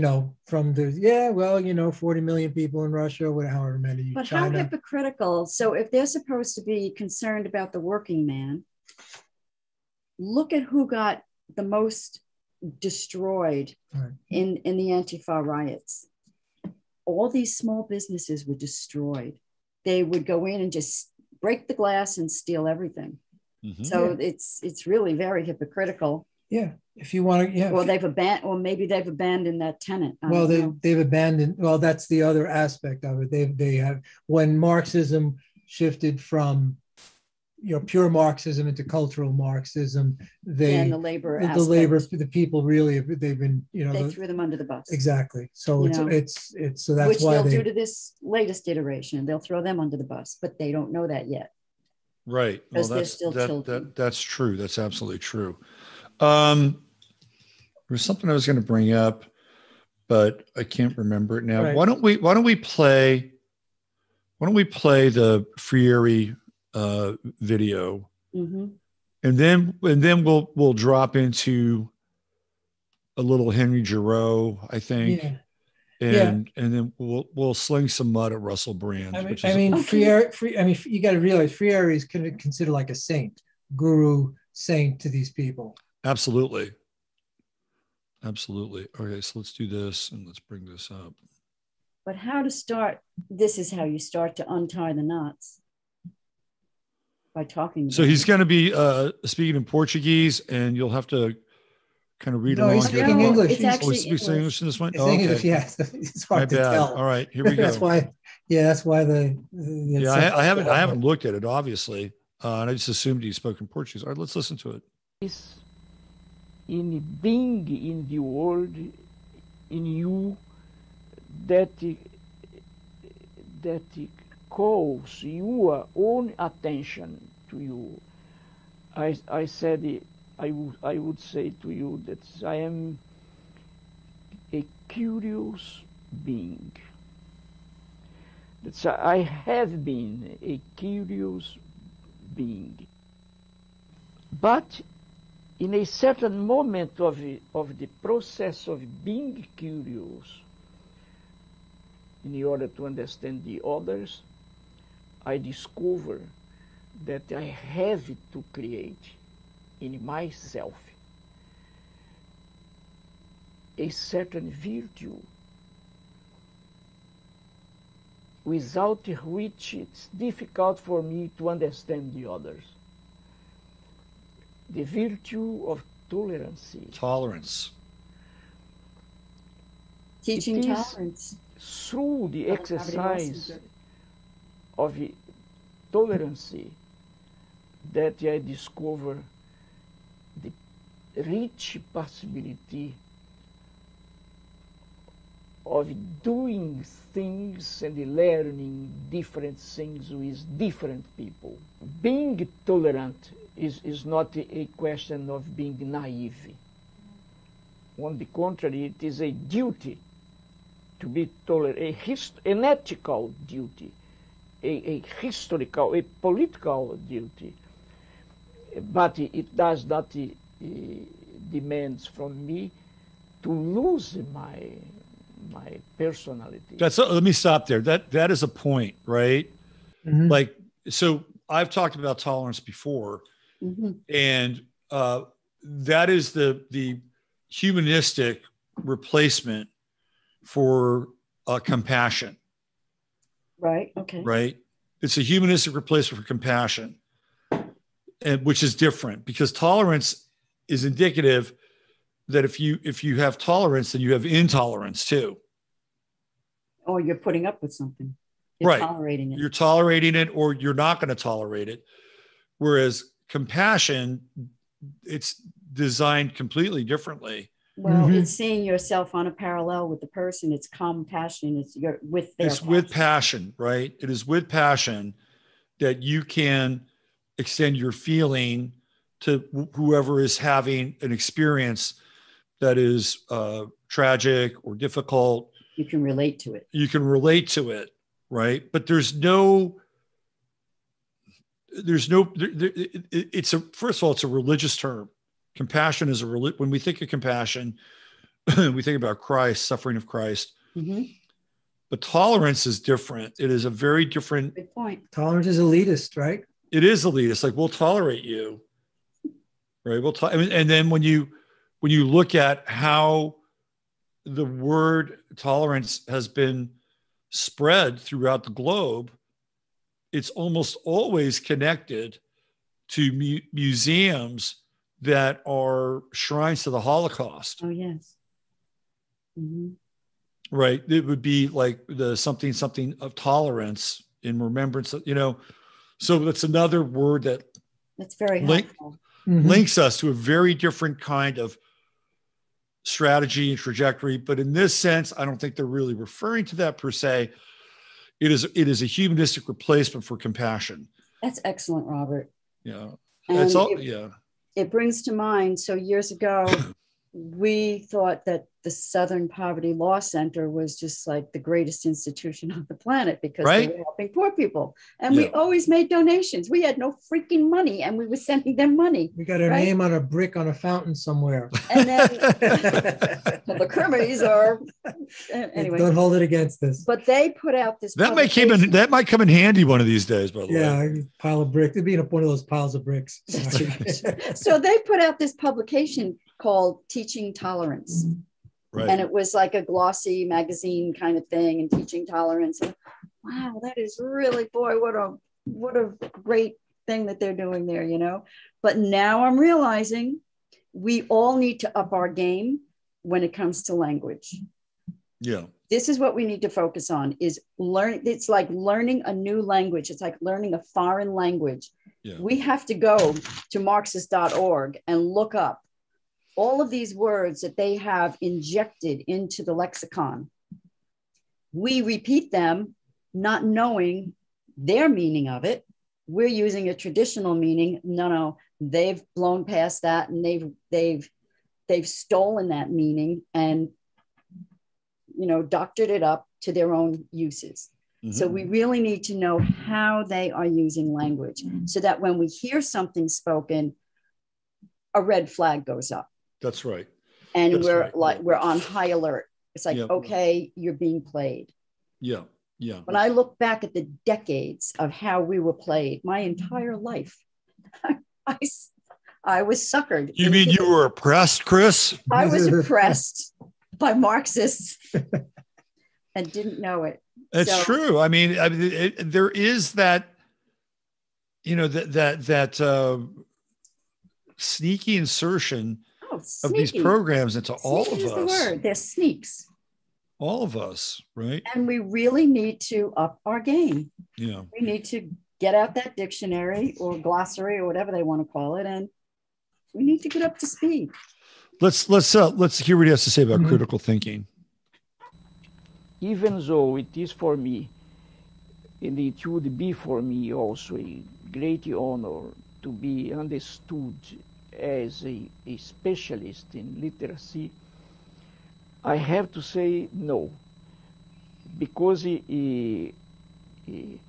my main preoccupation since I started working 40 years, almost 45 years ago, my main preoccupations had to do with the critical understanding of education.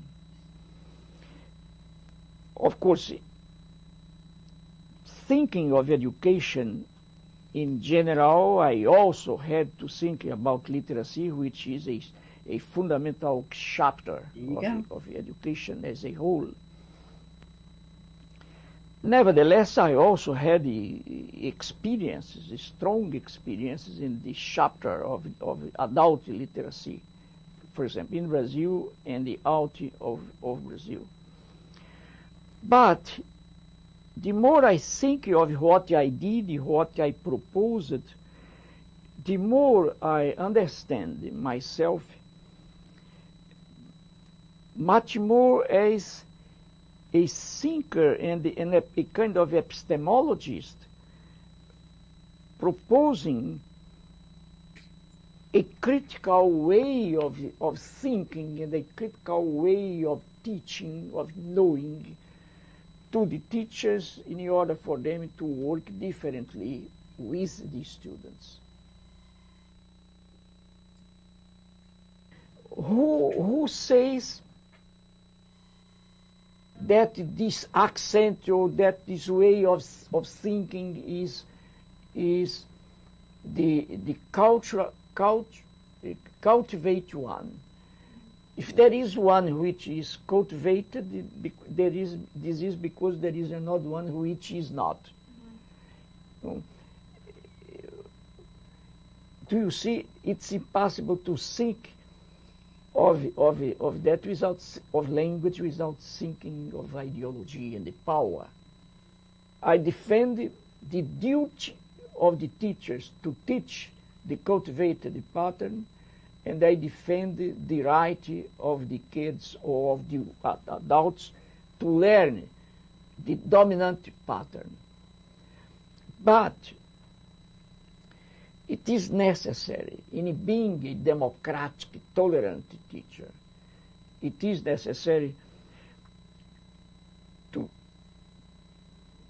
explicitly, to make clear to the kids or to the adults that their way of speaking is as beautiful as our way of speaking. Second, that they have the right to speak like this. Third, nevertheless, they need to learn the so-called dominant syntax for different reasons. That is, the more the oppressed, the poor people, get the command on the dominant syntax, the more they can articulate their voices and their speech in the struggle against injustice. Favorite word. Yeah. Okay.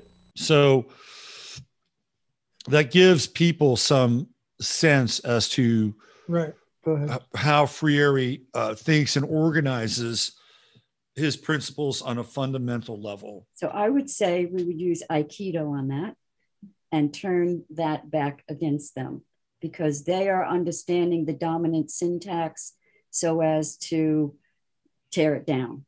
So we need to go in, get their lexicon, and we need to go in and learn their dominant syntax so that we can recognize when we're being played. But and you see, yeah, and you see how he'll infuse his talk with things like democratic, right? Mm-hmm. There's nothing democratic about his project, right? And I also thought it was kind of interesting. So in other words, so this is what they do all the time. I mentioned before, they'll tell you, they'll define something for you and then critique it, yeah. Or so so there's a real interesting thing that he equated thinking with epistemology. Mm-hmm. Right. So epistemology is the study of how you understand things, how you know things, the study of knowledge, right? And for him, there is no knowledge. There's only thinking. There's only thinking about struggle, thinking about this, but there is no knowledge to be gained, which flashes back on this whole problem of gnosis and what they're calling gnosis, or what Marxists called gnosis, as opposed to what the ancient Gnostics, the Nag Hammadi writers, considered gnosis, which was, the whole, which was their critique of Christianity with its soteriological. Soteriological means salvation, right? The whole problem when Christianity became a religion of salvation, as opposed to a religion of gnosis. Whereas you come to understand the gnosis inside yourself, you understand the nous, this direct knowledge, right? That's what gnosis is. I don't know, these other people, I don't know, God knows how they're using gnosis, but they've killed it. And so gnosis for him is just this step down struggle, this hamster wheel of continuous critical theories. And he said something else about, I only know myself through this somebody outside of me and that sort of thing. And that's his living dialectic. But if we know but that's like this is the lowest level of knowing, right? The highest level of knowing is knowing, what's divine within you, what's divine with creation, with your experience. What is what is divine in that experience? And if that interview was all you ever knew of Paolo Freire, then you would think, wow, what a great thinker. This is the man of compassion. Yeah. He was teaching literacy to these poor peasants and lifting them up out of their misery. He's a saint. You really would think this is a great thing. And I think that's how they've gotten as far as they have. Yeah. I wanted to show you guys something here. So when I did a search on Friere related materials, a lot comes up, and there are a lot of people who are like PhDs or, they'll write a thesis, right? Like this one, which is an assessment of Paolo Freire's Pedagogy of Hope in U.S. Urban Schools. And this was written in 2017 from Montclair State University, Julia D. Jackson. And this is an assessment of Freire's Pedagogy of Hope in Urban Schools. So I believe this is this person's dissertation. Right. I'm sure there's like thousands of dissertations on him. Absolutely. So this is what you're dealing with here. And you can see through, there's the abstract, and then there's a table of contents, dedication, et cetera, et cetera. So it gets into urban schools, background of the problem, phenomena of hopelessness in urban schools, statement of the problem, purpose statement, research questions, research methods for research question 1, 2, and then going through becoming critically aware of the self as unfinished, which is what you're referring to. Becoming critically aware of the world as unfinished and changeable. Constructive work on the unfinished self. Praxis. Freire's theory of learning in relation to hope. Freire's normative approach to teaching in relation to the phenomena of hope, problem-posing dialogue, right? This just goes all through this of Freire's language, being either with or against the oppressed, distinguishing problem-posing from banking education. All this comes up in Freirean thought. So what this person is doing is essentially taking Freire's model and putting it up against the background of urban schools and sort of the hopelessness of that environment. And does Freire's model move the needle in if it was applied in that environment? You'll see tons of this stuff. Yeah, I'll bet you that person's a principal somewhere now. Yeah, written in 2017. They probably got their PhD. They're probably principal or superintendent of schools. And now they're instituting Freirean thought through education. Policy, yeah, that's their practice. And, and that's their, because it's a religion, proselytization is a big part of it. They're worse than the Mormons and the whoever else shows up at our door. door. The re-education thing of, if you have wrong think, then you belong in a gulag. So then hence, as Lindsay is saying, this leads to hundreds of millions of people being put in prisons, tortured. Right. It's the re-education.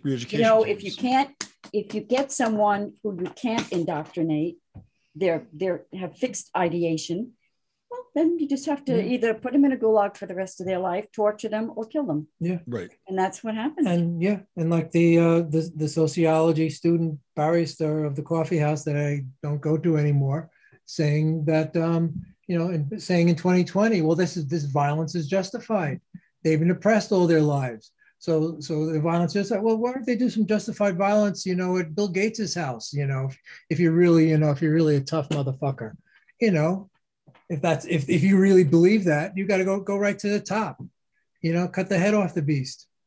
Yeah. It's really funny how, people like Bill Gates are never part of the conversation.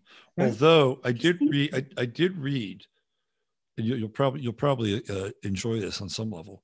I did read that Jeff Bezos is building the biggest yacht in the world right now. Bigger than what's his name? The one they got to take down the bridge for? That's right. The one they got to take down the bridge for. Oh, I thought there was somebody else. I thought that was. And so that yacht got egged. They threw eggs at that yacht. Oh, right. They threw eggs at it. Right. That's in is it Netherlands or Belgium? I think it's in the Netherlands. That was Bezos. Yeah. Okay. Yeah. Bezos. Yeah. So they have like this old bridge they have to take down in order to get it. It's so big to get it out of the shipyard. But I guarantee you that probably wasn't the critical theory people. No. That was more along the lines of, hey, don't mess with our bridge. We like this old bridge, you asshole. They were bridgists. Bridges. Bridges. All right. So we have another video where Russell Brand interviews Henry Giroux. Do you want to introduce Henry Giroux? So Giroux, go ahead. He's like Canadian. came into Boston and was responsible for bringing Paolo Freire to the United States, he and Henry Kissinger. So Henry Kissinger wrote a letter of invitation to Paolo, and Henry Giroux down from Canada in Boston is now St. Paul, and he is going to be the point man for Mr. Friere. Big critical theory guy, you know, hugely influential writer, and apparently still ticking. Yeah, he was a lot younger than I thought he would be when I saw him in the interview with Russell Brand. I was kind of surprised. So if you don't see it, he's on the left, and someone else's name I forget is on the right. Evans. Yeah. So, but you can see it's like, I remember once seeing like a Charlie Rose interview Sophia Loren. I'm not a big fan of Charlie Rose, but you know, he was like a little puppy, you know, in front of Friere, and I probably would be too, you know. I mean, it's just, you know, and this was many years ago, you know, just this is like, you know, it's like a visitation from the Madonna, right? But for, you know, that's the way Russell Brand looks at these guys. Oh, right. Yeah. Yeah. So this is from 2 years ago, 23 years ago, 2019. And now Russell Brand has become the new Alex Jones, right? He's become the new Alex Jones. Yeah, trust that. And he's taking on global tyranny and the fascist medical system. And every day now he's like, you know, well, speaking truth to power. And I think Russell Brand is a phony. I've said it for a long time. He's a phony. Yes, it's just, yeah. This is a guy who has a littered past, and it's okay. You can have a littered past, and you know, it's like people change. I get it, right? Yeah, but when you look at him during the 2012 Olympics in London, he's creepy. Oh, I missed his part of it. But that whole creep show opening, right? He's creepy. Wow. He's playing a version of Willy Wonka, which is a very dark book and dark movie, but it begins to facilitate that whole scene with the beds and the kids. And I missed his participation. Wow. Really? Okay. That was freaky in and of itself. Yeah. Yeah, and I think he was he singing a Beatles song? I think he might have been singing a Beatles song. Maybe we need to revisit it. So it's just embedded in that video of that event? Yeah, the opening ceremonies of the... So you just have to look for him. Yes, I could even probably pull it up here if we wanted to. We can watch it. But let's watch him. Anyway.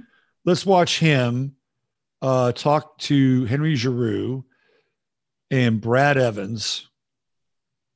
And one of the things I'm gonna play the beginning here, and I'm gonna do a quick stop because there's something I noticed very quickly, and then we'll go through. So here this is the video, and it's called "Finding Joy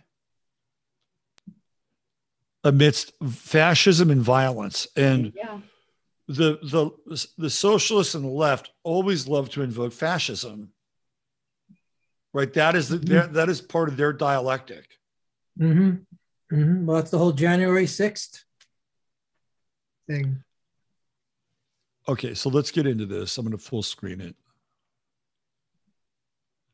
And watch how enthusiastic Russell is. Oh, I know. He's just gushing. I'm with Henry Giroux and Brad Evans on Under the Skin. It's an honor to have you both in. Just so you know, I do like an intro for you. I'll record that after, and let me tell you, it will be flattering and favorable regardless of what comes to pass. Well, I don't want you to be assassinated or investigated soon afterwards. Well, there'll be in a sense it might be a mark of our success. Yeah. The highest honor is assassination. All right. So we've already been chatting a little bit, and it seems that naturally that what our conversation has tended towards is elitism and class, two of the tropes that are, I would say, governing the public space around this new time where it feels like that you've, Henry, have boldly described it as fascism, a re-emergent fascism, like notably with Donald Trump, and in across Europe, there's various examples of sort of what we would call sort of right-wing or nationalist or ethno-nationalist leaders. But what interests me in particular is the relationship between these new emerging political figures and the sort of common fuel that they seem to access of elitism, and them positioning themselves as the adversary of elitism. And we've already mentioned that all of us are from comparable backgrounds. So Brad is Welsh, you're American, I'm English. We're all from comparable blue collar or working class backgrounds. And it seems interesting to me, fascinating to me, terrifying to me that left wing parties are unable to harness the energy of indigenous working people regardless of their racial background. It seems extraordinary to me. Why do you think that this territory is being owned by the right? Isn't that a key component in fascism? Can you unpack that a little further? Absolutely. And I think one of the most central questions that you're raising here that is often lost on the left, and that Brad and I have written about and talked about extensively, is the fact that education is central to politics. Did you hear that? Education is central to politics. He almost said education is central to consciousness. Right. He caught himself. Mm-hmm. Oh, very good. I missed that. I caught that. Back it up. And then he says then he brings it back to politics. Good catch, Robert. From comparable blue collar or working class backgrounds. And it seems interesting to me, fascinating to me, terrifying to me that left wing parties are unable to harness the energy of indigenous working people regardless of their racial background. It seems extraordinary to me. Why do you think that this territory is being owned by the right? Isn't that a key component in fascism? Can you unpack that a little further? Absolutely. And I think one of the most central questions that you're raising here that is often lost on the left, and that Brad and I have written about and talked about extensively, is the fact that education is central to politics. Marx, the old saying by Marx, the point is not to simply understand the world, but to change it. But actually, he was somewhat wrong on that. The fact is, if you don't understand the world, you can't change it. And it seems to me that what the left has got to learn to do is to be able to write and talk and speak with a passion and a fervor that in some fundamental way uses a language in which people can recognize themselves. I mean, there has to be this moment of identification where people can all of a sudden rethink, reshuffle, break into the common sense that often aligns them with positions that are not in their interest at all. And the right knows how to do this. I mean, the right knows how to talk about infrastructure, knows how to talk about dealing with precarity, knows how to talk about community, but they offer something else. They offer the swindle of fulfillment. And it seems to me it's in that moment of being able to capture something at the level of everyday life and translate it into a kind of anger and a kind of splintering and a kind of rage that reproduces a fascist politics. What's the answer? We need enemies. What does it mean to talk about the state? We need ultranationalism. What does it mean to talk about daily life? We need to model daily life after reality TV. There's only one person left in the island. How do we understand social problems? They're all individual problems. How do we translate private issues into public issues? We don't. I mean, that's a prescription for the worst kind of politics. Telling you what they say and then giving you the answer, their answer to the question that he poses that they don't even pose. It's just this old rhetorical trick, and this whole swindle fulfillment, and is what they do. We have the answer. We have the answer, and that's this Marxist ideology and this end game where everybody is perfect and happy and the same. And they accuse you of doing what they're doing. That's another part of their ploy. Right, and the fact that they know and are conscious of it is not elitist whatsoever. They've created their own hierarchy. And then accuse you of having it. And this is not to say that, people like the whole Pinot group were not elitists. Of course they were. They were avowed elitists, Rumsfeld and all those people, and doing some of the most heinous things we were up against. That was. But the dialogue never goes there. They don't. No. I mean, in some ways, this is so moronic and simplistic and dishonest, right? And it allows people like when he says some of those things, well, geez, that makes a little bit of sense there, buddy. This is the problem. That makes a little bit of sense. But because they've distilled this thing into this polarity, and the polarity within a certain framework, right? That's the area that you can operate in. Yes, they set the parameters, and you have to play inside their Right. goal. You get outside of those parameters, and you start to talk about, people like the PNAC people, and they're like, well, that's not part of the discussion. Mm-hmm. It's irrelevant. This is what's really relevant. Well, these fucking neocons got us into all these wars. And where were you guys? Did you call them out on what they were doing to spread their oppression? And it's the left-right argument when really the problem is globalism and bankers. Yeah. Well, and drug cartels. Yeah. I mean, this has been my contention, is that we are at the synthesis. We're at the synthesis of Marxism and globalism. Yeah, absolutely. And that's what we're dealing with. And that's why, that's why this sort of, taking another road, parallelism. What's his name? Ashologos was talking about that, right? Right. I was about to say Aeon Flux, but no, it's Ashologos. And so anyway, but that's the only direction we have, our own medical system, our own educational system,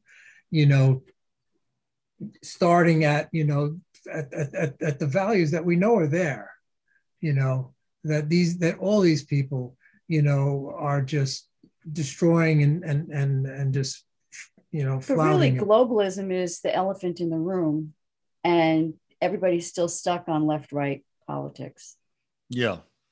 Right. Yeah. I think globalism begins to get to sort of the root of the problem.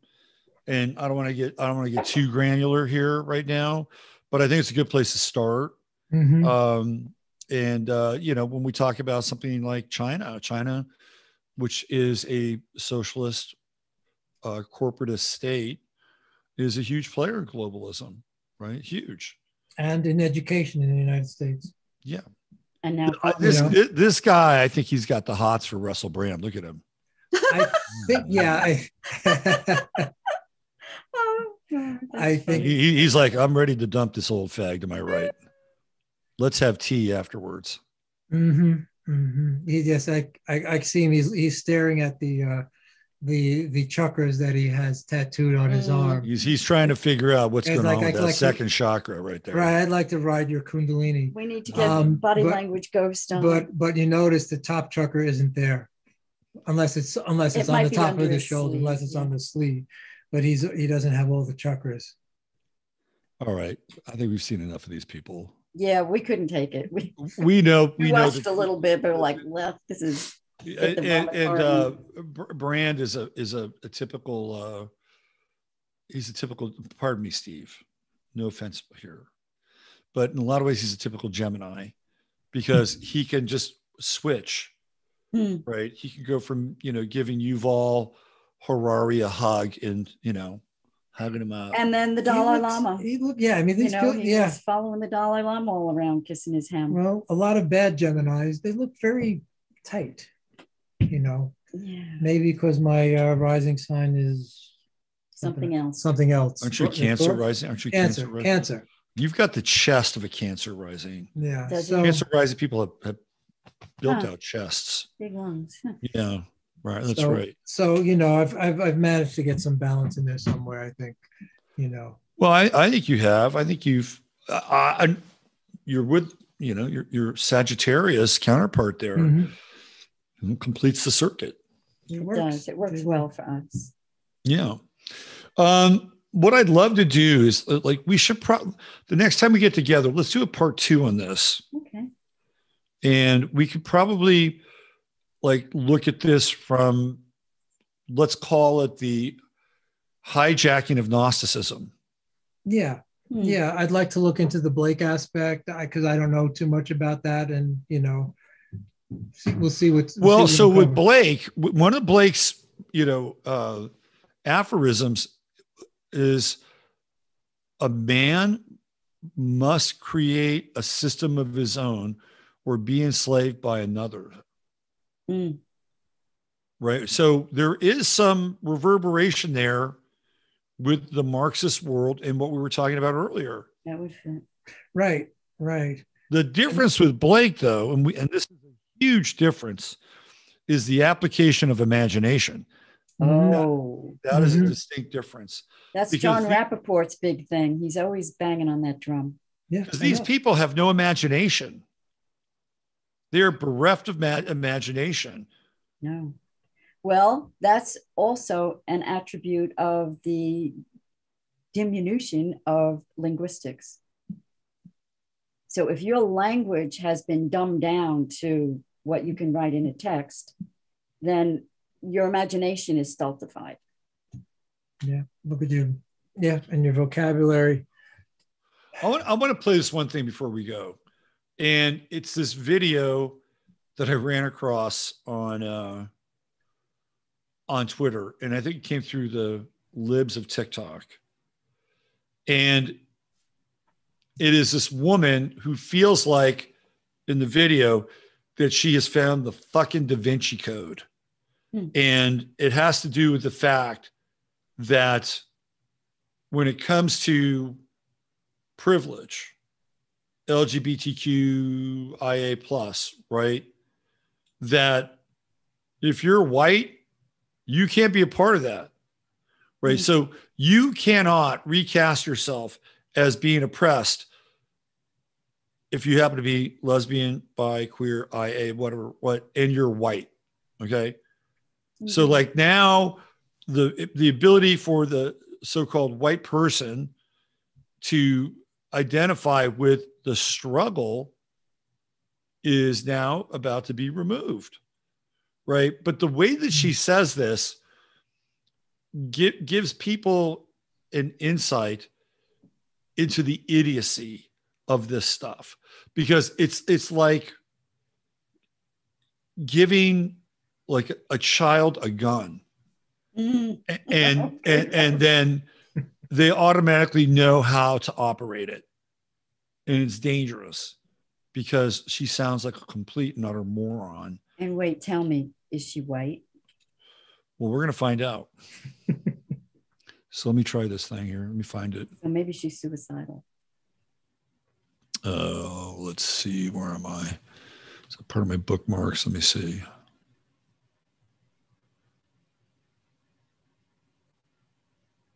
Oh, God. There's another kind of amazing video. I don't know if it's real or not. I'm going to end on this other video because it's pretty cool. Let me see if I can find this thing. Let me go into retweets.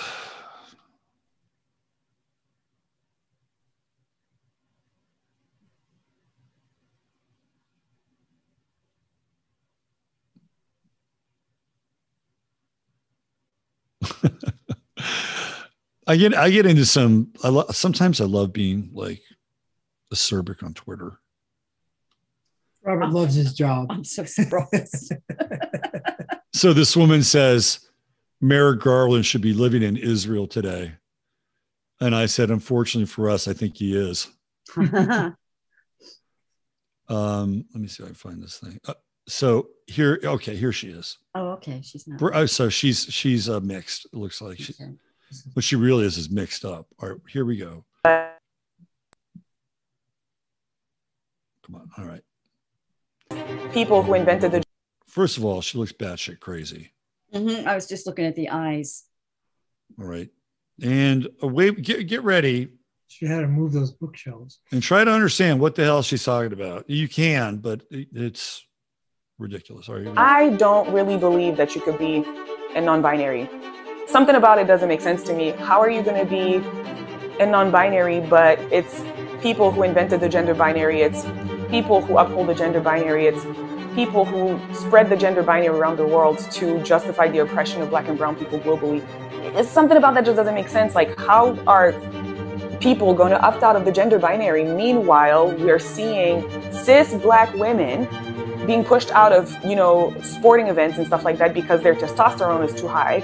But we get to have people who the gender binary has done nothing but serve tell us that they want to opt out, and they're not dismantling the gender binary. It don't make sense.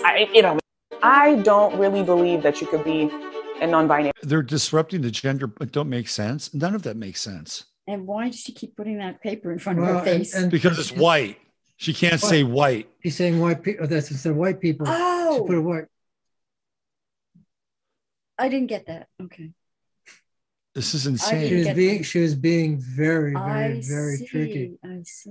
You know, and this is bizarre too, especially because she's got like books galore behind her, like she actually is informed by them. Yeah. Okay. I'm going to go out on a limb here, and I'm going to go out on a limb and take a swipe that one of her parents is white. Right. Yeah. And I'm not sure, which side of the fence she was born on either. I'm just taking a mad swipe at this thing. Is she already a trans or?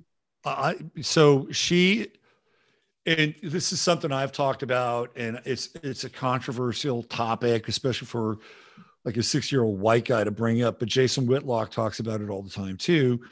And I think that people who are mixed race, and by the way, I had an experience, I had a mixed race girlfriend for a while, that they are really in this kind of no man's land. And I think their identity is like, it's at risk here because they don't really know who they are. Yes.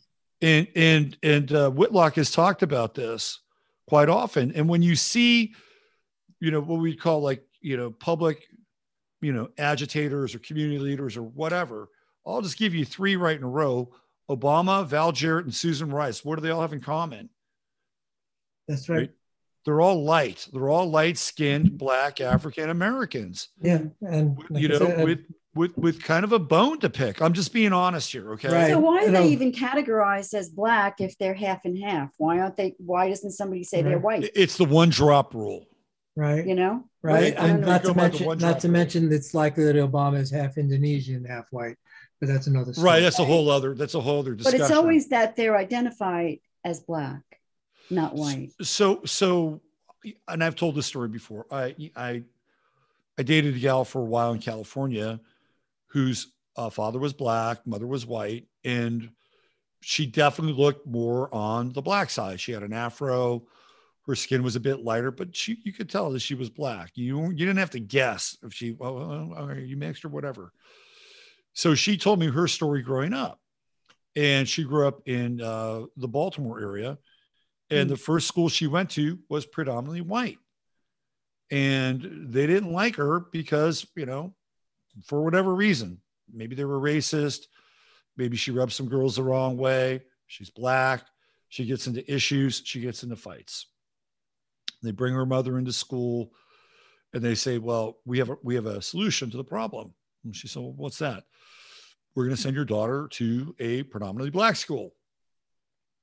Sends her off to the predominantly Black school. It's worse for her. Oh, interesting. It's worse. She's not Black enough. Right. And she gets into more fights there. And I thought it dawned on me. I had my Paolo Freire moment.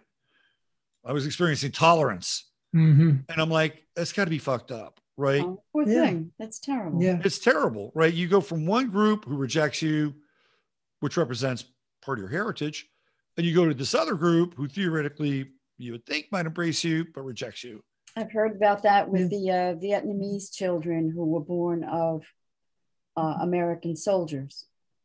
And they're in a no man's land. So they're like untouchables. Even in Vietnam. Yeah. So I just think it sets up this internal and social conflict. And I'm not saying that you shouldn't have a mixed race kid or whatever. It's not what I'm saying.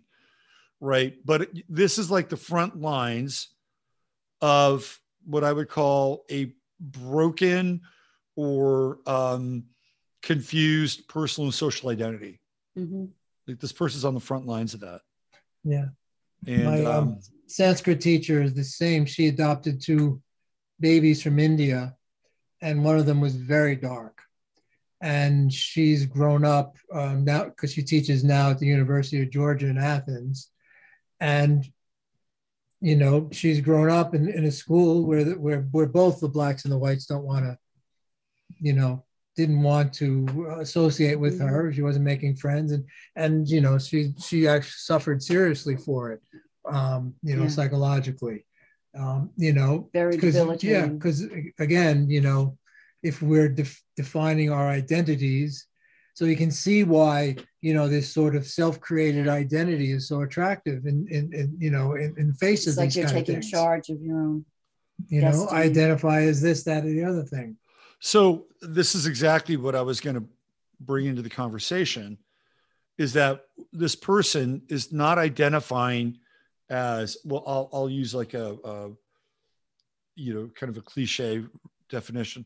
Like they're not identifying as a child of God, right? That's not how they're identifying. They're not identifying as somebody who is part of the human family, right? Which is, you know, the sacred hoop of life.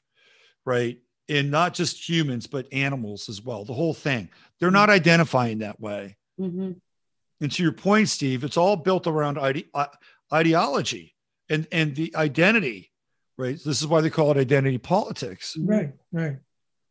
And it's such a limited hang, and it creates such a pressure cooker of confusion. And yet that tirade reinforces whatever kind of identity she has self-created, right? It's so destructive. Right. The Lou Reed song that Eno does a great cover of, I'm free to follow another delusion or something like that, right? The problem is identity, which is a fiction. You know, that's the core problem, is identity whatsoever. You know, I think of myself, I don't, you know, unless I'm messing around, I can't even think of anything that I do to identify as. You know, it just doesn't occur to me to identify as anything. You know, but yet people have built the fiction of themselves around various identities, and of course, the more the merrier with intersectionality. So, yeah, I mean, that's kind of, it's one of the things that, when I grew up, that's one of the things that, you know, we were taught, was that your skin color didn't matter. That's what we were taught. You know, everybody here had an equal shot. Your skin color didn't matter. Yeah, there were differences and people had their differences, whatever, but it wasn't the crux of this thing. No, it wasn't.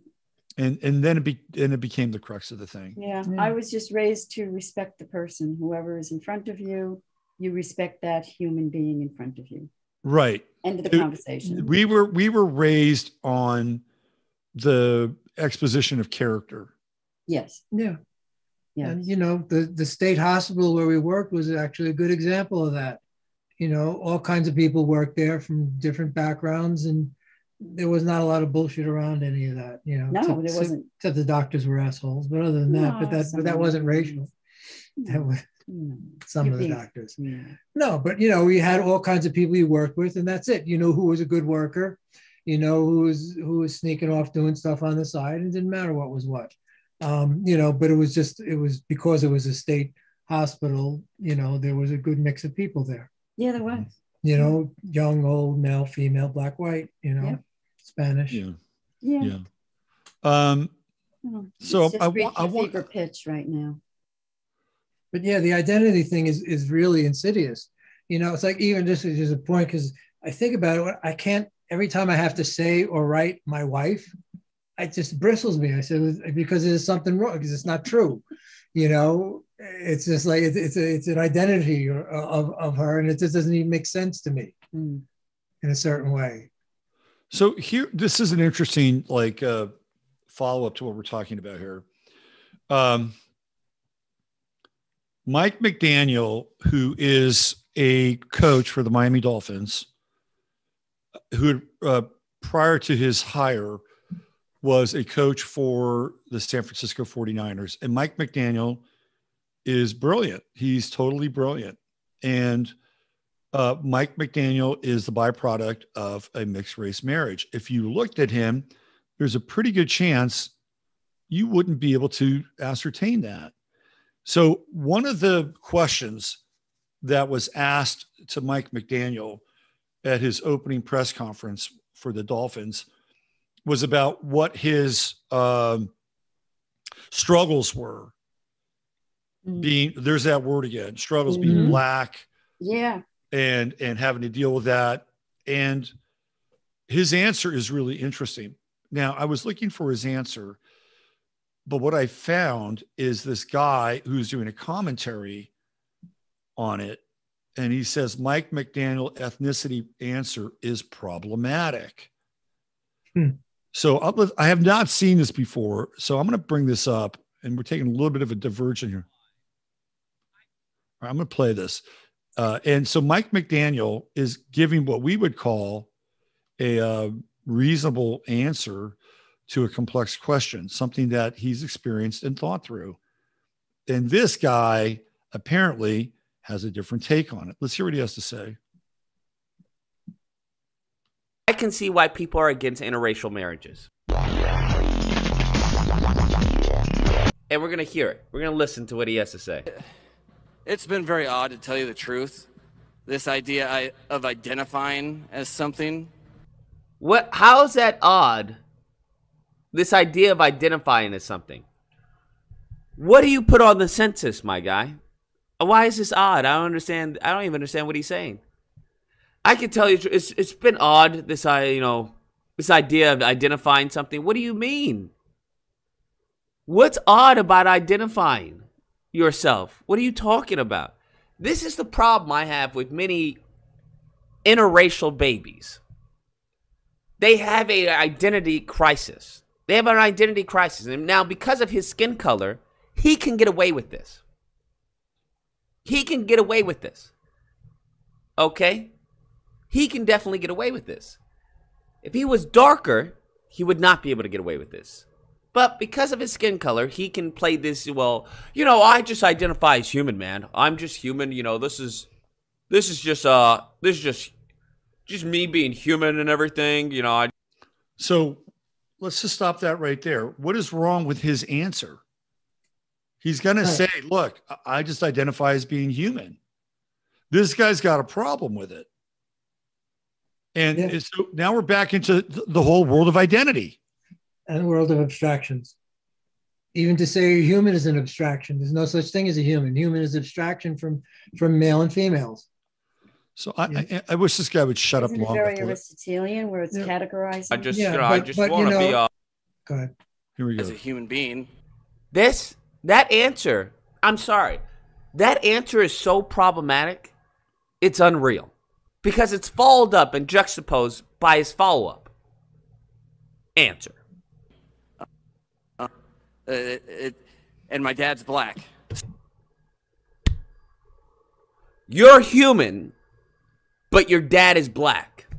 This is just as bad, if not probably more bad, right? Probably worse than I don't see color, Lucas. I don't see color, all right? You're just an American to me. I don't see you as Black. So again, he's off into the social Marxist fucking. Right. And he falls under the, if I say it 7 or 8 times, then it becomes true. It's like this little magic turning, you come up with bullshit all of a sudden smells nice after 7 or 8 days. And look, Mike McDaniel, if you go through, if he didn't interrupt his press conference, he makes a very good case. He basically said, look, I saw my parents go through some things, and ultimately that wound up being their experience. And I have my own experience, and I'm going to define the world based on my experience. But that guy who I just played won't allow him to do that. Well, what does he want him to be? Well, obviously he wants him to identify as Black. I think that's the subtext. Is that the problem? I mean, if you're come from a Black mother and a white father, then you're 50%. Mike, and what he's saying, identify as anything. This gets exactly to what Steve was talking about. He says he has a problem with Mike McDaniel as being identifying as being a human. Yeah. Because being a human, right? What does it do, Steve? It provides an answer and a solution to the ongoing struggle. And we're going to pull this right into the dock right now. Right. I'm a human. Let's move on. Mm-hmm. Yeah. I mean, first of all, yeah, I mean, and this is the other problem too, is that everybody's like friggin' airing not even washing their laundry, but just airing it in the public sphere. I mean, who gives a shit? Mm-hmm. It's irrelevant. It's irrelevant to anything. He's a friggin' football coach. If he was a teacher teaching identity politics and you needed to answer questions, that's one thing. If you're teaching kids something weird in the classroom, that's another thing. Mm-hmm. Just talk about friggin' football. Right. That's what your job is. Your job is you're in front of sports writers, and so this person, and so whatever this person is, and like I said, it's just idiotic, but so it's all in the who freaking cares, but this is what 99% of discourse is. Right. And the other thing too, like the whole census analogy, if I'm pretty sure there's a box there called other. Yeah. It's optional. I was wondering. Yeah. So, okay. So you don't have to be pinned. You don't have to be any of those things. You could hit the other button. Right. Anyway, I just wanted to bring up the McDaniel thing. I couldn't really find it, but I found that guy, and he's like, let the dude be. And what's interesting is that he actually touched on the mixed race thing, which I was talking about. But in that sense, like he's making an issue out of it because McDaniel seems to have kind of reconciled it. Mm-hmm. Right. The guy, yeah. And he wants him to be miserable. He doesn't want him to be happy. That's right. He wants to be miserable. He wants him to be. Well, that's another Marxist, and that is another Marxist thing, isn't it? Right. Because what does it do? It grounds everybody back into oppression. Mm-hmm. That's why, then thus the struggle. That's what drives them crazy is people who don't really give a shit about their struggle. That reminds me of the story about this guy who was the Ayers mailman. Did I ever show you? Yes. We know. Right? Go ahead and tell it. Good story. So this guy, this is something came up on the internet a while ago, and apparently he would deliver mail to the Ayers in Chicago, and Bill Ayers' mother would come out and basically brag about Barack Obama to this guy. And he was staying there with him. Oh my God, you got to meet him. He's tremendous. He's special and blah, blah, blah, blah, blah. And then eventually he winds up delivering mail one day and he kind of crosses paths with Obama and nothing really momentous comes of it, right? It's just like, whatever. Okay, he's going to be president. I'm not that impressed. But Ayers' old man would come out and talk to him. And his old man was in charge of, he sat on the board or something of one of Chicago's power companies. Yeah, something like that. Yeah. I mean, he had a bank involved, but maybe it was that power company. I think you're right. Yeah. So obviously Bill Ayers came from privilege, white privilege. Mm-hmm. So the postman would have conversations with Ayers' dad every now and then. And Ayers' dad would bring up, doesn't your job bug you? Right. Don't you feel like you're being exploited in some ways, having to do this in this weather and everything? And this guy was like, no, I like my job. Right. This is exactly. What a loser. He was preaching the gospel of oppression. Yes. Mm-hmm. Mm-hmm. Yes. Yeah. Meanwhile, he should be, going door to door, continuously ruminating about how he's being impressed, Yeah. Right. Exactly. And the mail is an oppression system and, all this stuff that would be what he should be doing. Why do they even call it male? Why do they call it male? Why not female? Why not something gender neutral like parcel? Don't you wish you were the Pony Express? It has ale in it. Oh, so the ale. There's an ailment involved. Right. And pa, which is related to the patriarchy. And pale and I don't think so. Male. How about package? You're a package. Right. You're package expropriator. So when I was a kid, I remember this cartoon, and my cousin Betsy was the only one who remembered it as well. And it reminds me of the Marxists. And it was this 2 villages of elves. And there was in one village was the happy village, the other village was the discontent village. And so the ones from the discontent village were always going over to the happy village, trying to make them miserable. But the people in the happy village had this fountain of joy, this fountain of youth, and it was the fountain of the milk of human kindness. And this was always running, and they were always drinking from that, and they were always happy. So these guys come over and they're trying to convert them into being miserable. And they would just pick them up and throw them into the fountain of the milk of human kindness.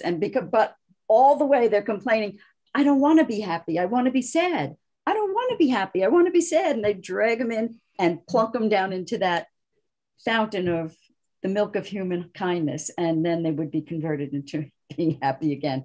But this little village reminds me so much of the Marxists. I don't want to be happy.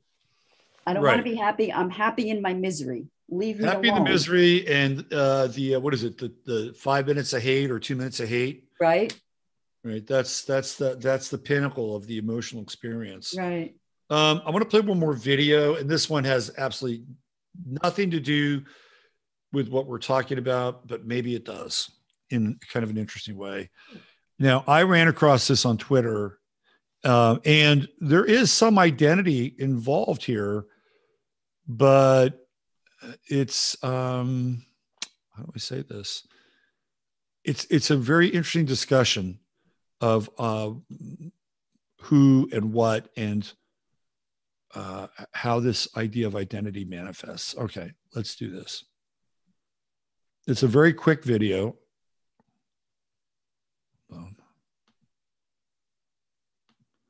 But I think it's a good one to end on. So I'm going to set it up here because it happens so quickly. So this looks like Broadway Station. It kind of looks like that. I don't know. Yeah. I don't know where this exactly is. Junction Station. Broadway Junction. So Conjunction Junction. Is that NY? Does that look like a New York subway? Is that an NY up there? Can you see that? The Parkway, PKWY. Rockaway Parkway. So this is in Queens. This is in Queens. Well, 5 minutes away. Yeah. All right. So keep in mind you have two platforms, one here, one here, and then you have an oncoming subway, and then you have somebody who cannot see. I'm making a distinction here on his identity. He can't see. Mm-hmm. All right. So watch what happens. It happens very quickly.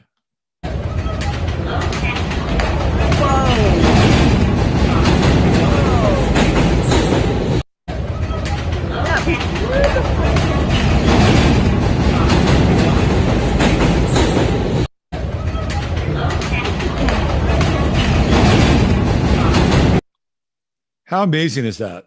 Wow. I mean, that's, you'd see that in a movie, you'd say, nah, he couldn't make that jump. He was like a gazelle. And when you look at him, he's like, what is going on? Right. Because I looked at this a couple times and I thought, is this thing staged? Right. And you look around at these other people watching what happened. No. This is all real time. This is all real time. Now, I don't know what the identity of this guy is. Actually, I don't really care. Right? It's a human in a superhuman moment. Good jumper is a good identity. Superhuman moment. Wow. See, okay. Coming in and saving the life of this guy. Right. Well, I guess the only question you have is why is somebody videotaping it? Well, maybe it was a stationary one. It's not even moving. No, it does move. It follows him back. I'm sorry. You're right. It follows him back. So, the shadow's there.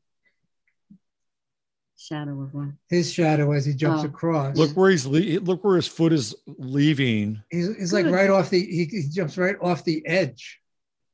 Right off the edge of this thing. Now, theoretically, you could double expose that and put a train coming in later. No, but either way, it's real. It's well done either way. Well, I'm going to my interpretation for what it's worth. I see it as an exposition of a very high spiritual reality. So is that you are not separate from the other.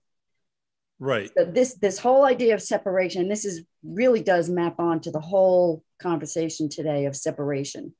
How we're always trying to separate people by race or color or economic class or what have you. Right. But that person in that instant, there's a term for that in Sanskrit. It's tat tvam asi. Thou art that. So whatever you see, that is, there's no separation. It's in that very high state, a unit of experience where you see no separation between yourself and the other person standing in front of you. And it goes back to Ortega y Gasset, the Spanish philosopher, who, when asked, you know, how do I know who I am? Who am I? Well, Ortega y Gasset's answer was, I am I, me, I am I, plus my circumstance, what appears to be outside of me. And then the rest of that sentence says, unless I save my circumstance, I cannot save myself. And this is an exposition of a very high spiritual knowing. And in that instant, there was no thought involved. That person just jumped right in. Right. There was no separation between him and that other man. Mm-hmm. He acted in a state of unity. That's what you were witnessing right there. That's a very high spiritual experience, what just happened. That's why it's a wow. Everybody looks at that and it's like, wow. Yeah. It puts you in a state of awe. Absolutely. I mean, there's so many things that you can just take away from that experience and just break it down and just go like timing. What happens if the guy doesn't miss it? If he doesn't make it? Didn't matter. I know, but you could think in that way. Like if he doesn't make that leap, he was in right? a state of what's called chitta vritti nirodha, the cessation of thought, of the fluctuation of thought. There was no thought involved. Right. I get it. That's Aries. That's an Aries move, by the way. It was only action. It's an Aries move. But when you think about it and break it down, it's like, well, what happens if he loses his footing? What's going to happen to him? Doesn't matter. He's like, you know, on that train. Right? It's not part of the equation. Right. But when you break it down, all the variables. That's only if you bring thought into it. Well, I have to, because I wasn't there. In that moment, you're not going to do that. Right? Right. But that's what we're talking about. Yeah. In that moment, none of those things matter. And I agree with you.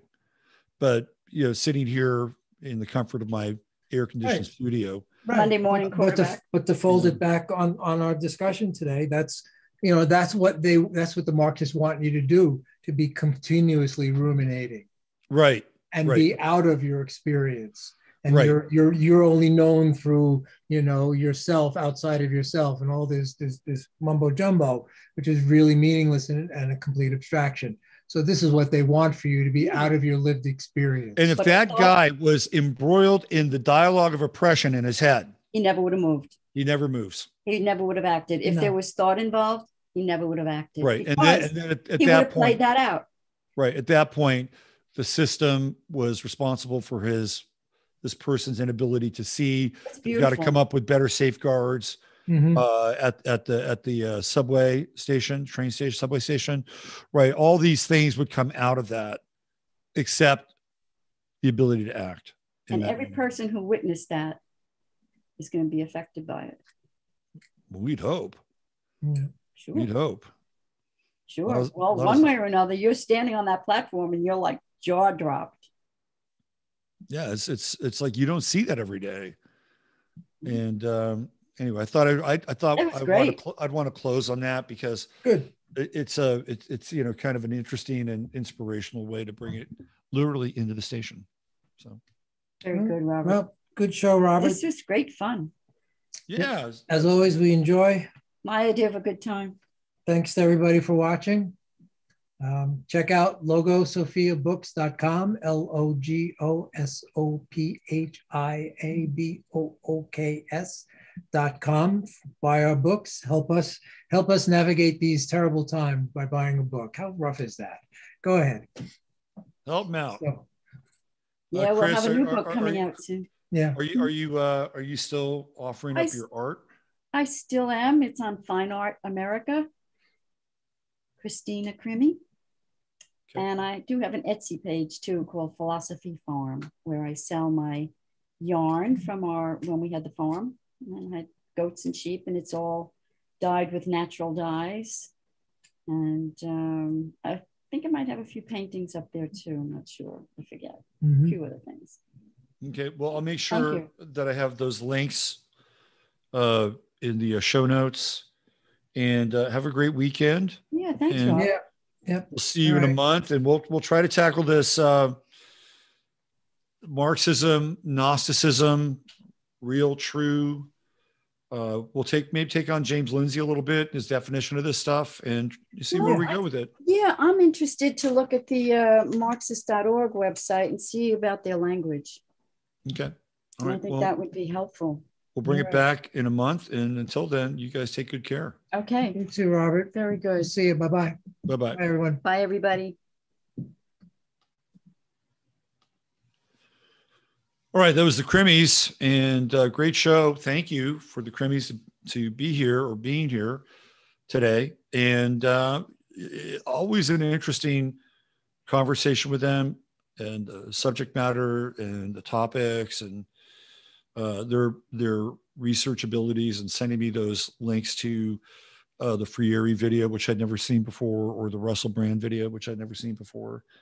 And then, getting into this whole idea of identity and sort of the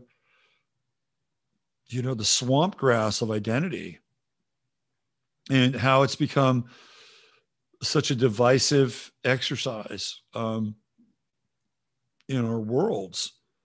And yeah, I mean, we theoretically incarnate into certain families, certain cultural lines, and we bring with it the genetic history of those families, those people, culturally, historically. That's up for debate, as far as I'm concerned, especially when we get into things like hidden history and timelines and supposed historical events. I don't think we have the full story with any of that stuff. So to define our present based upon what could be, in many cases, a fictional past is a disaster for our future. And that's kind of an ongoing dialogue that we have here. All right. We'll see you on Sunday night with Sunday Night Astro Live. If you're interested, we are getting together here in October in the Hill Country, in Kerrville, with David, the Leo King Palmer, and I'm putting together some other elements to our get together. David's going to talk, and I'm going to talk, and we might bring in some other folks for a bit of a roundtable with definitely an astrological emphasis, but some other things as well. And we're going to be at the Inn of the Hills in Kerrville, Texas. And if you go to my website, robertphoenix.com, you'll be able to find out all about it. It's right on the front page there. David's been talking about it on his daily show.